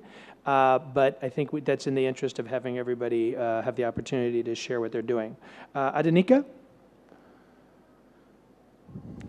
Yes, so I had Faith Foundation, which is a Nigerian nonprofit, and we are an entrepreneurial support organization.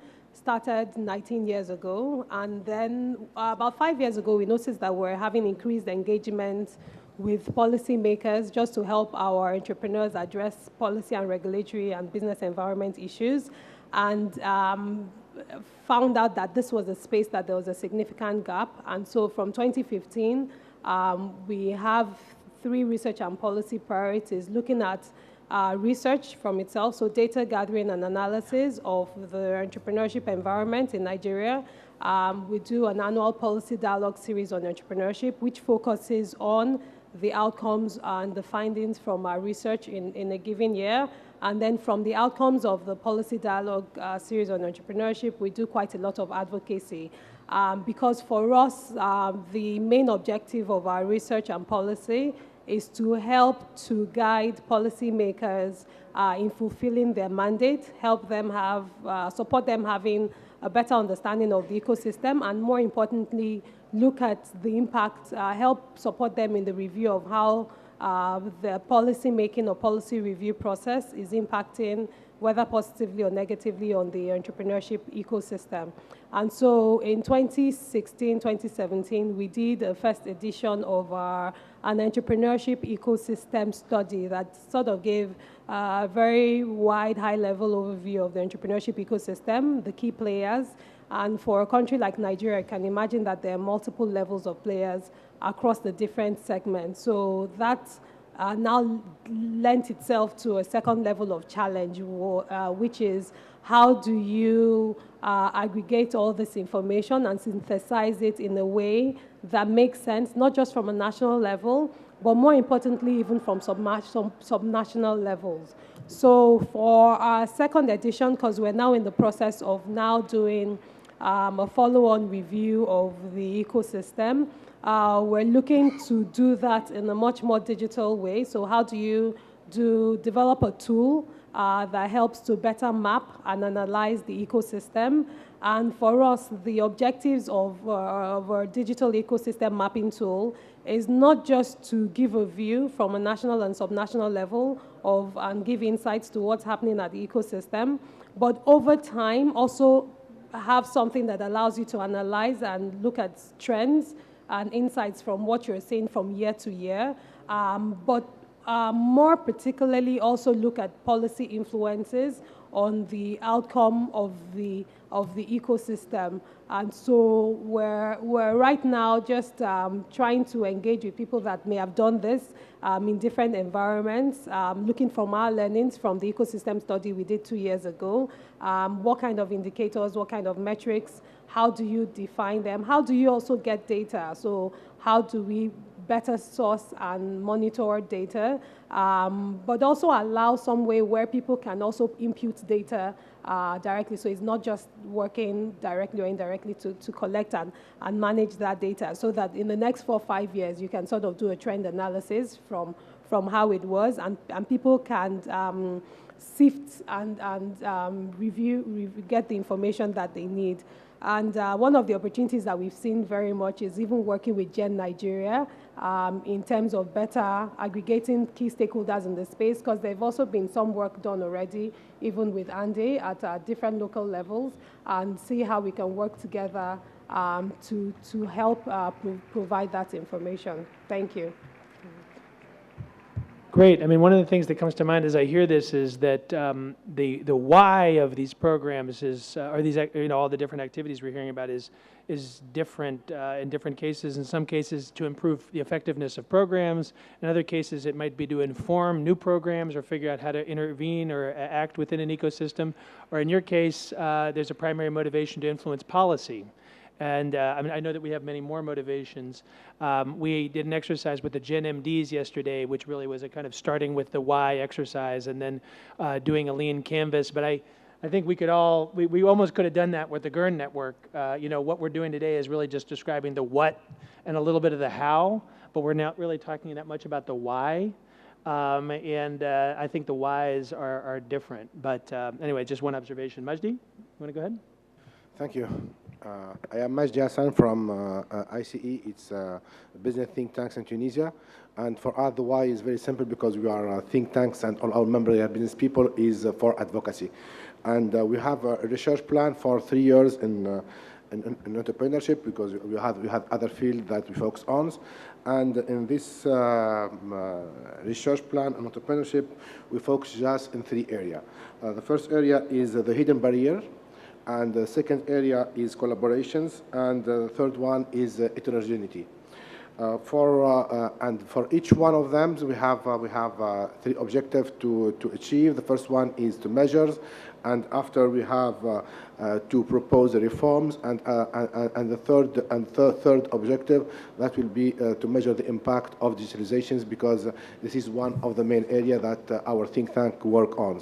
For example, for the hidden barrier, that we start measuring the impact of business environment and investment climate, and also the weight of regulations to start business in Tunisia.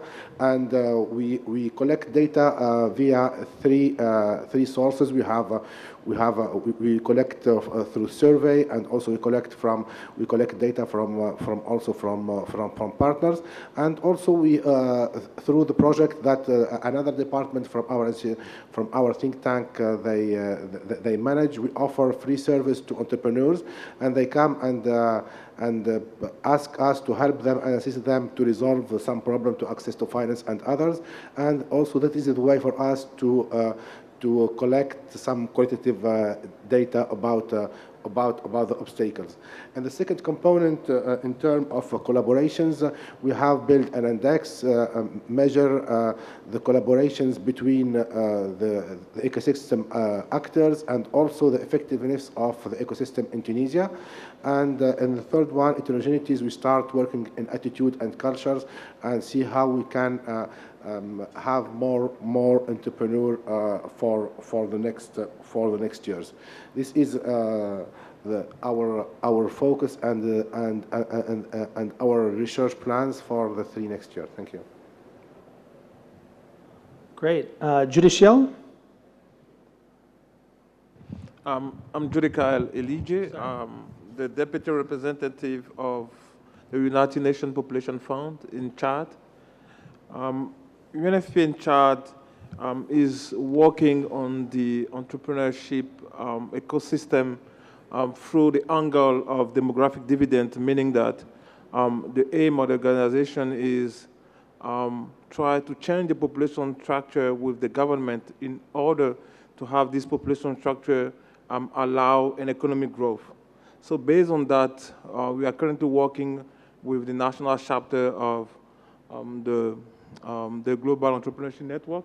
And through that, one of the key areas we want to explore with them is first try to better understand the young entrepreneurship ecosystem in Chad. So I think one of the things we want to do is to explore first the profile of the entrepreneurs. What do you mean to be an entrepreneur in Chad? So through that, we will then be able to build the trajectories of entrepreneurs that can allow us to better know their failure, their successes, and how they also move toward this journey of entrepreneurship so that we can use them as role model in an established ecosystem.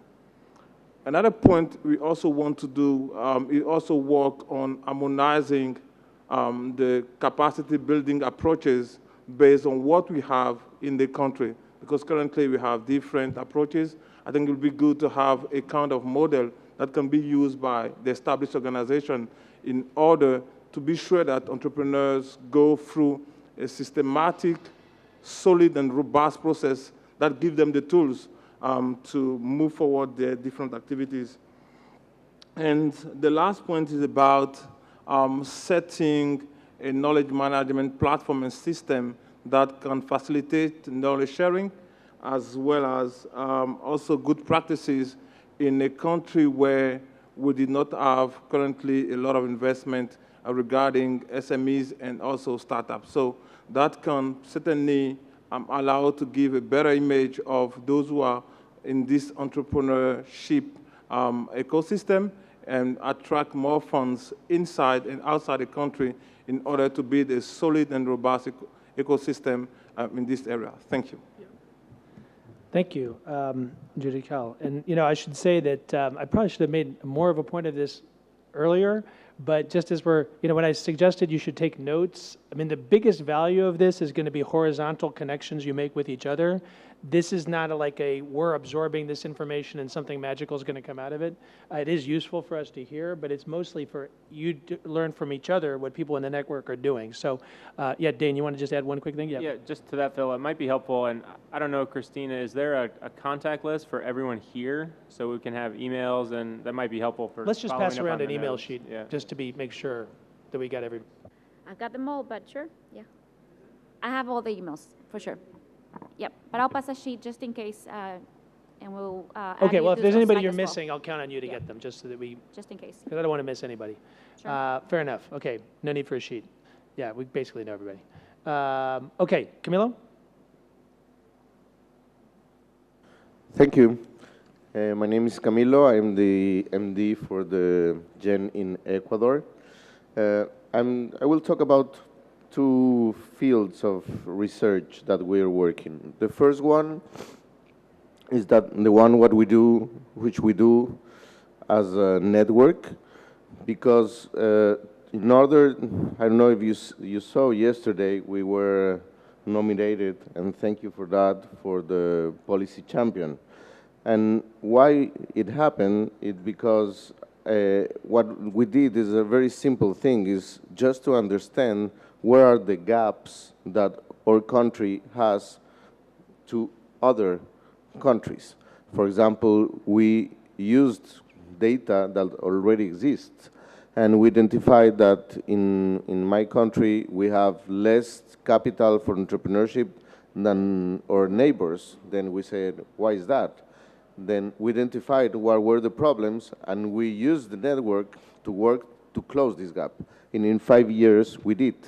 Then we're always using research, identifying gaps, moving the ecosystem, and closing those gaps. Now the main challenge that we are facing now is that we learned that countries that have a clear law for moving entrepreneurship and innovation has better results than other countries. Now this is our challenge. And then that's one thing we would love to share with you and learn also what you are doing to improve this experience in your countries. And in the other field, and in the other hand, and I work as a teacher in a university. It's a local university from a very small town in Ecuador. It's from the south of Ecuador, and we begin doing distance educations in the 70s. Now we have 40,000 students, and it's a university very focused on entrepreneurship. But the interesting thing that we're doing now is that we ask the question is how to increase quality of entrepreneurship, because we have a lot of challenge and things that you're already doing, but we don't have really a good quality for entrepreneurship. Then we decide to understand what are our main differences with other countries, and we identify that one of those is biodiversity. Then we now are investing a lot in research in biodiversity and finding new patents so we can connect this knowledge with entrepreneurs in university and have an ecosystem to help them to build a company. Now we have new 6 patents for country is a lot, that we had a few. We've been working with CAF, that is the Bank for Development for Latin America, and they help us to understand how to do this process. And we teach a lot of people in the university how to make patents. And now with these patents, we are teaching them how to talk with entrepreneurs in order to understand how to use it to begin to develop new business. Great. Then, and when the entrepreneur gets this, we use the ecosystem to help them to move it forward. Then that's the project that we are working at this moment. Excellent, thank you. Mukhtar? My name is Mukhtar Joueli. I'm from Libya. I'm the managing director for the GEN in Libya and the founder of the Research Center for Entrepreneurship and Innovation. And I think 2 of the issues we're concentrating on at the moment is to look at the barriers to building an inclusive entrepreneurial ecosystem. And the second is how to introduce entrepreneurship education across all education sector and academia. So these are our priorities for 1920. Fantastic, thank you for being succinct. Mohammed? Yeah, thank you. I'm Mohamed Donga Christian from Chad, actually. I'm the co-founder of Network of Young for Leadership and Development in Chad, and also the GenMD for Chad. So we do work through Global Entrepreneurship Week to analyze the gap within the ecosystem and then find the right kind of policy to suggest or to implement in Chad. And we actually working also with the UNFPA that in a program that Judicael has just talked about. So we try to use the network that John is giving us in order to analyze the whole ecosystem, in order to to analyze the cultural and social factor that really are specific to Chad, and find which kind of program are really good to be implemented in our country, in which kind of policy we need to suggest in order to build the ecosystem we need in our country. Thank you. Great, thank you. Wenshang?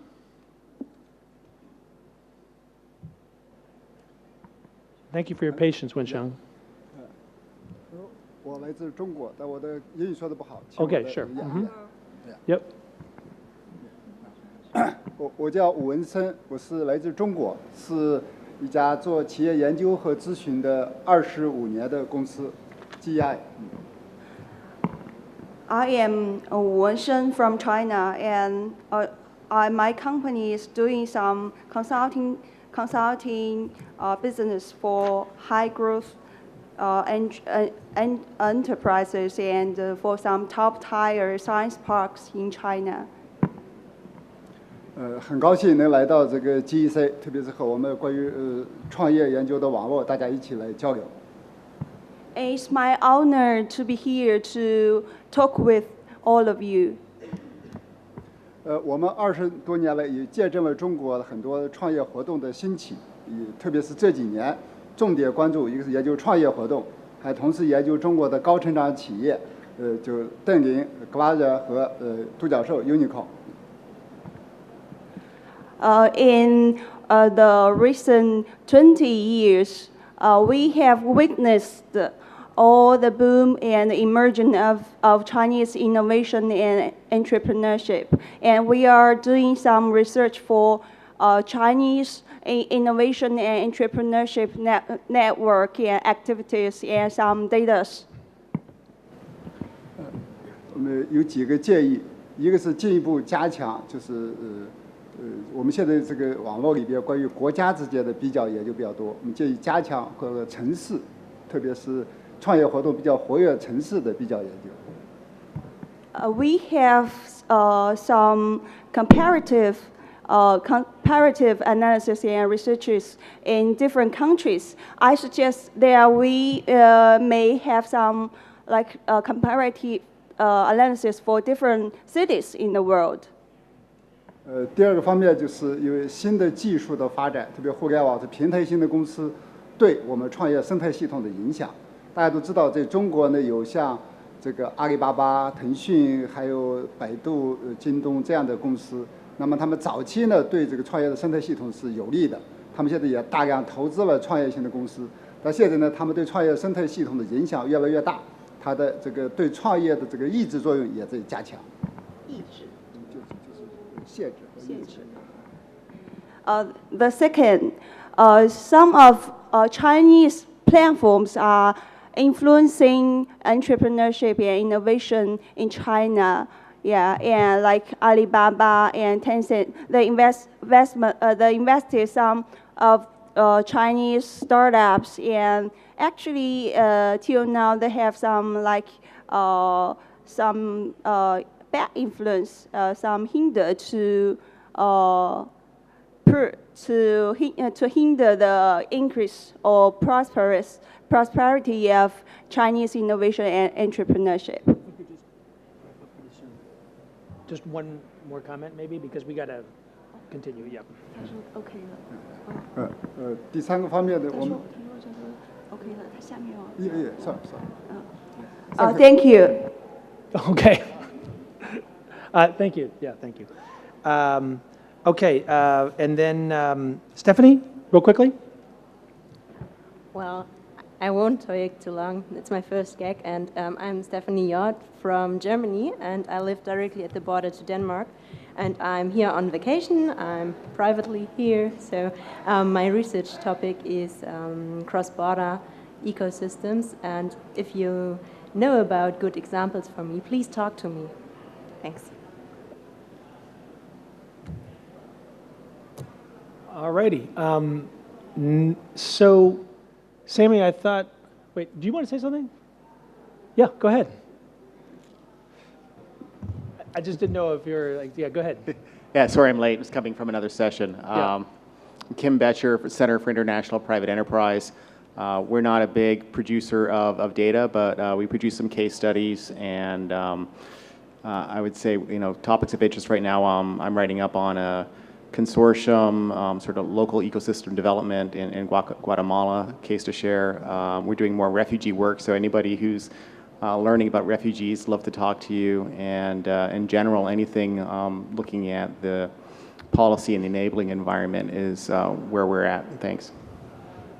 Yeah, thank you, Kim. And Kim is a very well-connected individual and recently linked me up with what was an interesting project, and I think it's always always a good person to stay in touch with. Okay, so Sammy, I thought I'd leave you for last. You were on the agenda to present research. The other two folks who were here on the agenda to present research spoke, but really didn't have a chance to speak about their research.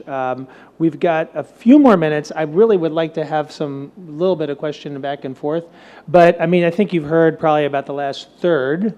And you have sort of a bird's eye view on research. So if you could say a little bit about what Kaufman's priorities are, but also maybe offer your assessment of how you feel like the field is evolving and you know, that kind of thing. That'd be okay? So I apologize that my more interesting colleague could not make it, so I'm filling in for her, but she does this much better. Who is that? Jessica Luz. Really? She's our translation lead. You're pretty interesting, so I don't know.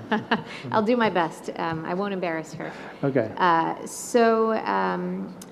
We, I think, are moving into a phase that Dennis described, Dennis Medvedev described well yesterday, and that is we're thinking about research from the perspective of a feedback loop. And so the way that I view it is we have research on one side and we have policy and programs on the other side, and we really want to be having a two-way conversation between both of these areas. And so one of the things that we're doing at the foundation is we're motivating our research activities by what we hear from the practice. And so we're trying to be very careful and very intentional about surveying practitioners, and that includes everything from mayors to ecosystem builders to entrepreneurs, and then we take their problems basically and their big questions, and then we use those to drive our investments in research for a given period of time.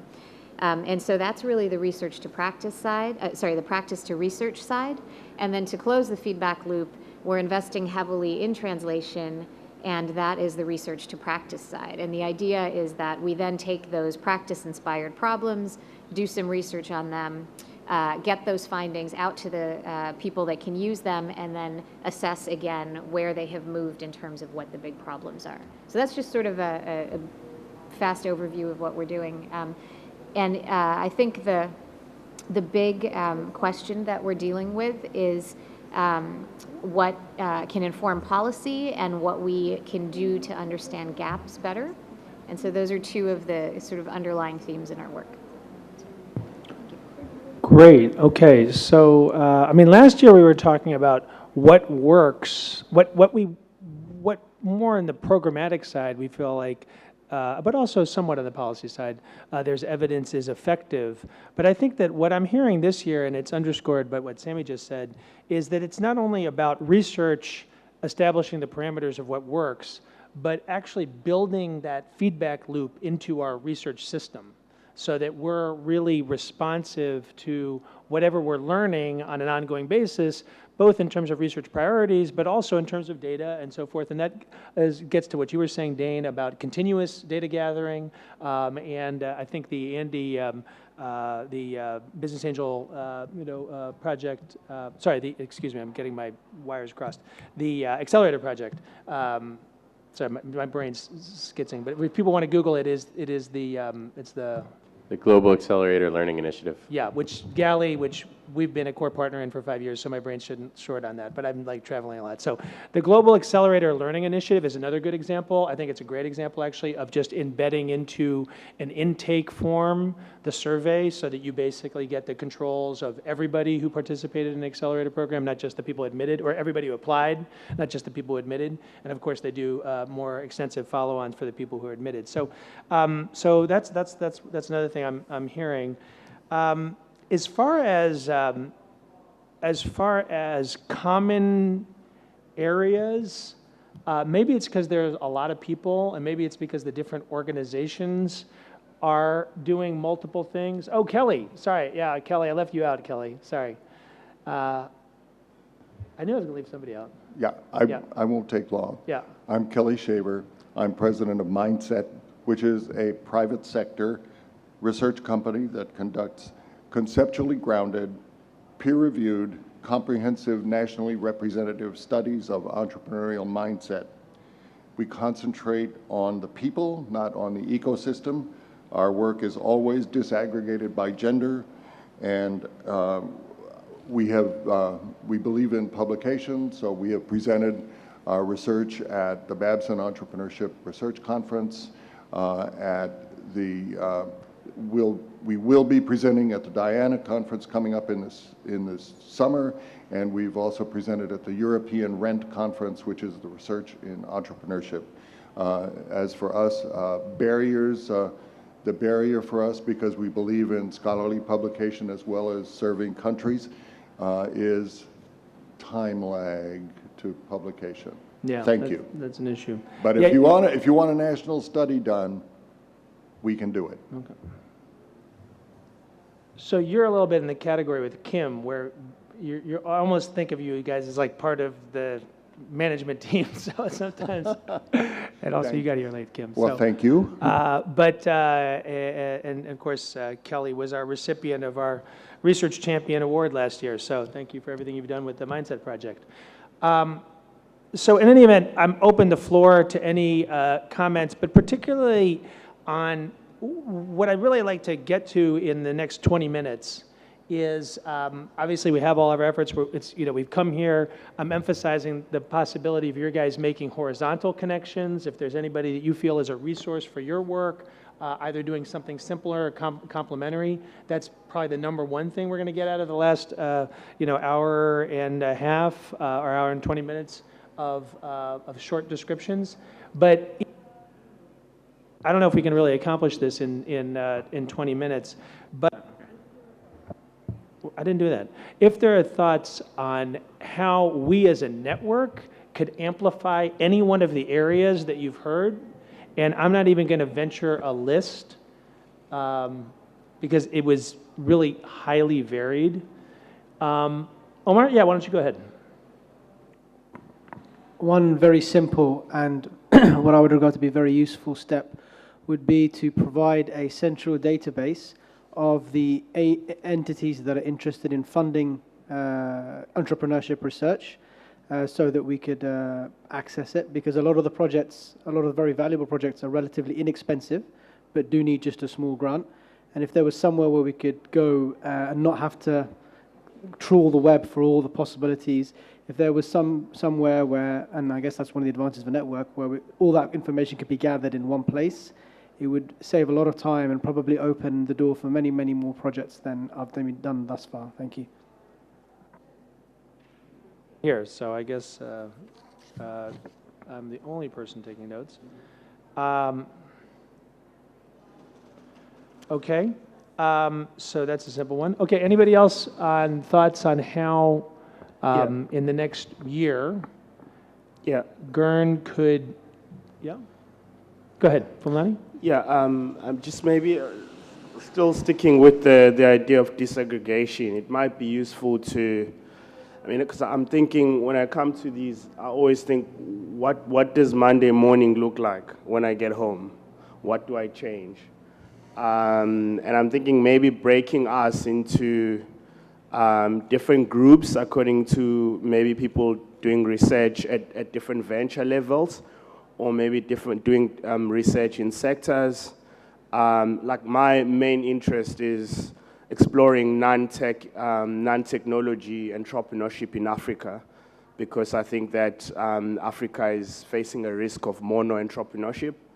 But just I would be interested in any kind of non-tech based ideas of scaling non-tech entrepreneurs, but also who are the people that are researching mindsets, who are the people that are researching graduates, transitions. So I think for me, maybe because there's not a lot of time, we could maybe share maybe a spreadsheet, an online Excel, Google Doc, where we divide that, and then maybe we can then collaborate in smaller teams, and then next year we can come and kind of present. I agree with that. Sorry, you said land tech, like land tech, like LAND tech? No, I was saying non-technology entrepreneurship. non-technology. Non-technology. No, because I'm interested in the land space, so I was like, maybe it was like wishful thinking. No, if you read data on just last year, about 725 USD went into African startups. Yeah. And 90% of that went to tech. Yeah, okay. That's the first thing I thought when you said it again, I misheard you. But anyway, okay, so non-tech, and I totally buy that. Okay. But the reality is our need, at least arguably, is that we need to increase productivities and disrupt retail. We need to disrupt agriculture.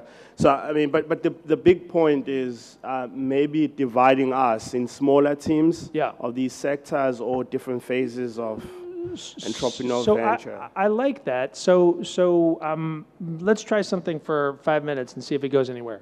Why don't we see if there's any group of people that wants to self-nominate as the lead of a cluster, right? Rather than my trying to synthesize and looks like we have some areas of interest and and then creating a spreadsheet with those areas of interest. If there's something where you're not only working in a space, but you feel like you would be interested in having a discussion after this meeting with a subset of people working on that thing, but don't give me 3 or 2, just one. So one specific thing. Okay? Yeah? Majdi, go ahead. For me, it's because we had this meeting in the Congress, and it's not a scientific conference. The idea and the focus that we have to discuss is how we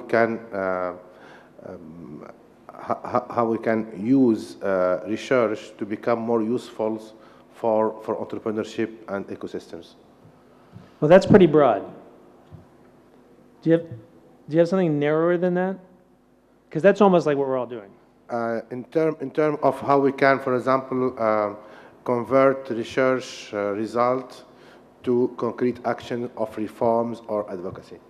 Okay. Really, okay. Because after meeting or when you have a research and you publish an article, and after that you have the Minister of Entrepreneurship who will say, okay. So why don't we say it's research to influence policy? Is that okay? Are you okay with that? You okay with that?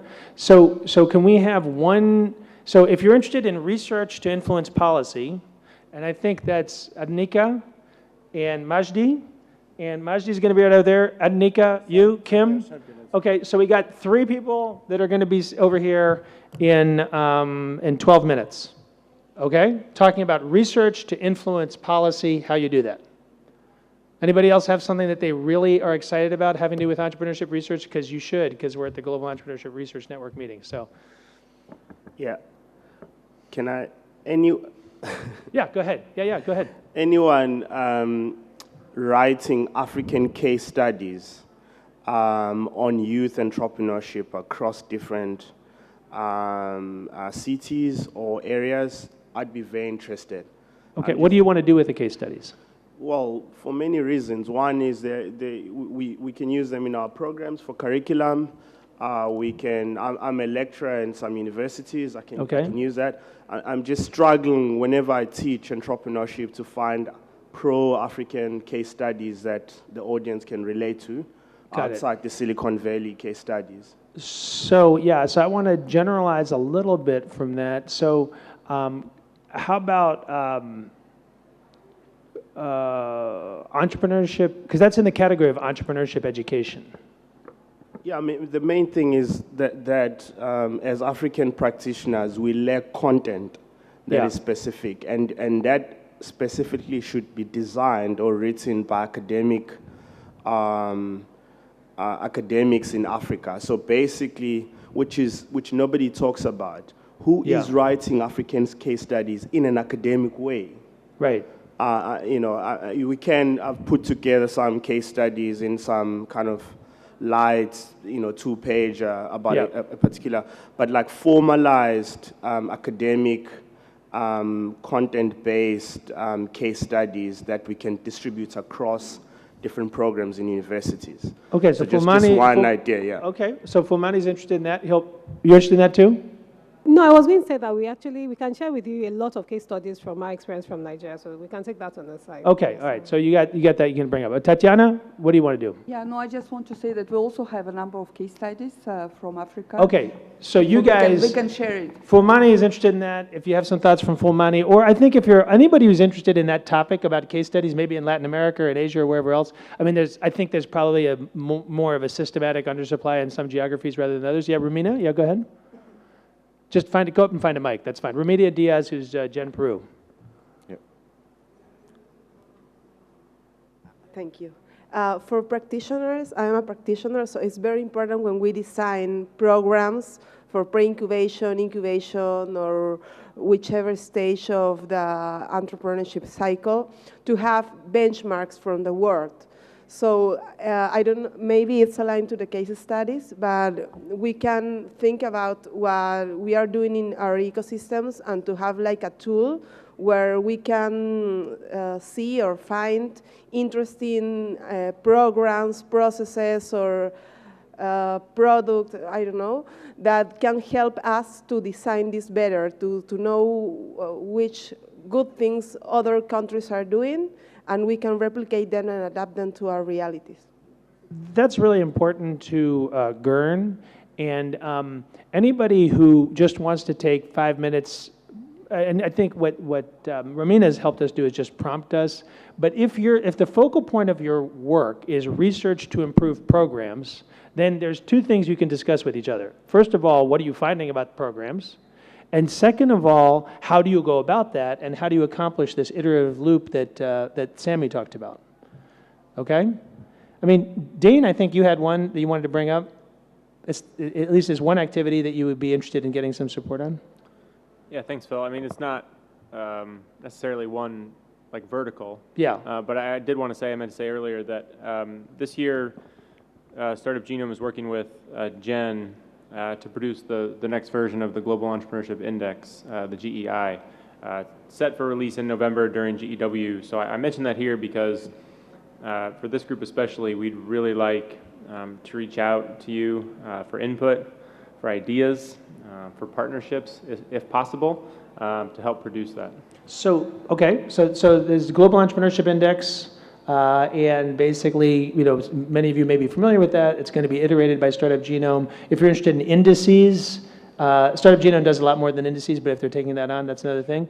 I mean, Harry, Matt, and Teo, you guys are all interested in, well, let's just say RCTs or, evidence-based programs. So you guys are launching a new research fund. So do you want to get together over there for anybody? I mean, maybe it's just the three of you and you already know each other, but if there's anybody else who wants to bring projects that connect a practitioner with a researcher and where there is an experiment embedded, then I think they would want to talk to you guys, right?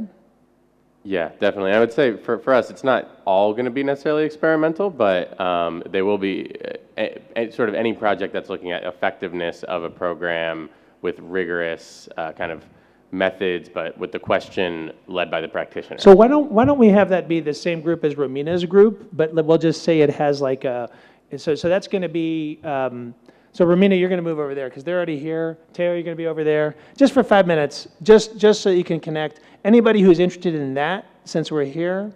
So we got something on indices, which maybe it doesn't necessarily, like you say, have to be a vertical, but if you want to talk to Dane about the index. Yeah, I mean, and obviously Kelly, with anything having to do with mindset research, Kelly and Omar are doing that. And we'd love to have some buy-in. This has to do with everybody in the room, by the way, not just everybody around the table. So I think that you can count on Kelly and Omar to talk about mindset research. We've got a group that's going to be here with Majdi talking about research to influence policy, which is extremely important. Anything else? Anybody else want to? Yeah, you can only have one, though. It's his? Okay. I like the idea developed by our Chinese colleagues. It's if we can have a common methodology to evaluate the city ecosystem, entrepreneurship ecosystems. Okay, cities. So that's back to Startup Genome. City ecosystems. So so maybe why don't you bring your index thing over here? And so it's going to be cities, ecosystems. And your index is national, but it could also be cities. So, so we got policy, research to influence policy, and right next to that, you guys will be talking about possibly city ecosystems. Obviously, you know, we've done a lot of work on that. Anybody else who's interested in city ecosystems? If you're interested in more than one of these things, you're going to have to go back and forth. You know, it's kind of interesting. It's coming up like not dissimilar from. There's a little bit of a constancy to these. I'm trying not to be too directive about it, but you know, it's not that different from what we had before in our verticals. But anybody else with something that's burning that they feel like they would like to have some collaborators in this room, or at least a 3-minute discussion with folks who share the interest? Trying to think about who else I can pick on.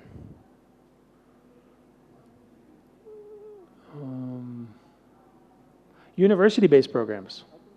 Yeah, why don't we say university, except we have Bangladesh, and then we have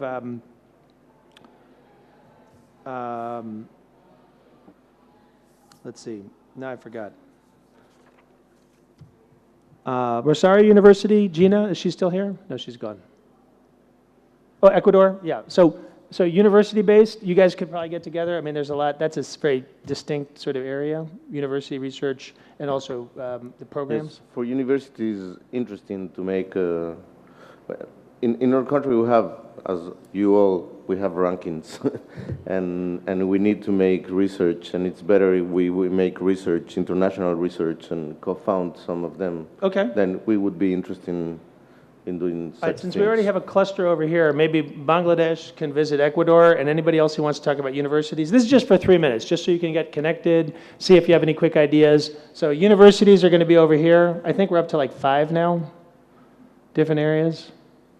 Sammy, do you want to, is there something you want to nominate for things that we should be working on together? I'm just going to walk around and learn. That's Phil. Last person I want to pick on is Lucia. I mean, OECD is an aggregator, and you're coming here not because necessarily you need partnerships, because you have partnerships all over the world, but you know, since you are here and you've just heard what everybody's doing, is there anything that, you know, from an OECD standpoint, you think that this community could help support what you're doing? And I would say same thing with you, Tatiana. Maybe you and sort of like the major international organizations with a lot of leverage, but maybe some gaps in the networks. Like, do you have anything you want to propose? Well, first is that we need partnerships. Okay. We have, but we need partnership, knowledge partnerships, and also engaging more with practitioners. I think this is a direction that is very clearly taken also at the OECD, to have more and more multi-stakeholder dialogue. So where really we do not talk just among policymakers, but we have more and more the various actors of the ecosystem. And if I can then propose one other topic, I mentioned before inclusive entrepreneurship, but this can take various forms, is then the scale up. Because yes, we see interest on not only scale up of startups, but scale ups as a broader concept. Let's definitely make that a focal point. So that will be, Lucia will be focused on anybody who's doing research on scale-up firms. And I think that's both the firms themselves, it's the characteristics, it's the ecosystem, the whole thing. So that has come up over and over again, because I think we're at the stage where we've had a lot of startup programs, and then countries are sort of looking, you know, at basically the outcomes, and they're realizing that what we really needed was some more scale-ups from those startups. So,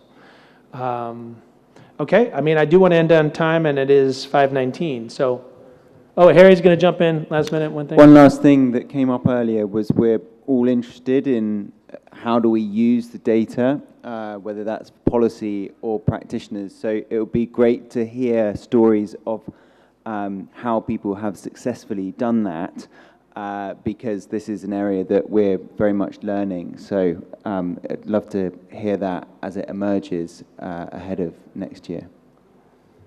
All right, so let me know if I'm leaving something out. We've got experiments, Harry and Matt and Ramina and Teo. And that's sort of program level. We have universities. It's going to be over here, but we just lost Camilo, but he'll be back. So universities are going to be over there. We've got Lucia's going to be talking, just a few minutes, gather up about research for scale-ups. And Tatiana, are you going to join that, or are you going to do something else? Whatever. Okay. Yeah, I think we're related.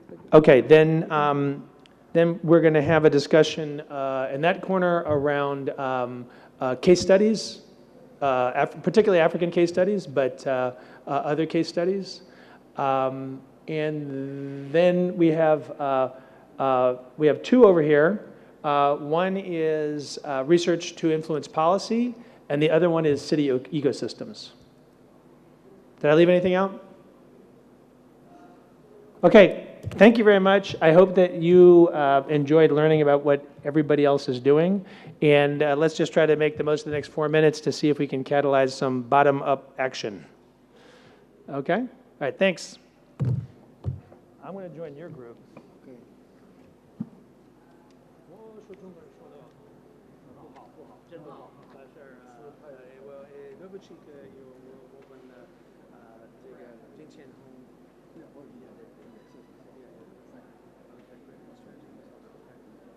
是机车在 GC。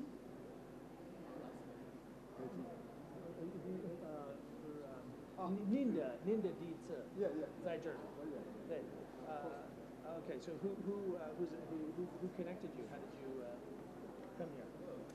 谁给Lisa? Jonathan. 在北京？在北京。Okay. So very welcome to the club. So, yeah, and you're interested in. Yeah, remember? Yeah. How are you doing? Good to see you. Yeah, good to see you. Yeah. We'd like to appreciate that you have done a very good moderation in many different sessions. Today and yesterday. Yeah. Okay. Well. Yeah. Well, I mean. We'd like to introduce me to this gentleman from China, so that maybe, especially because you have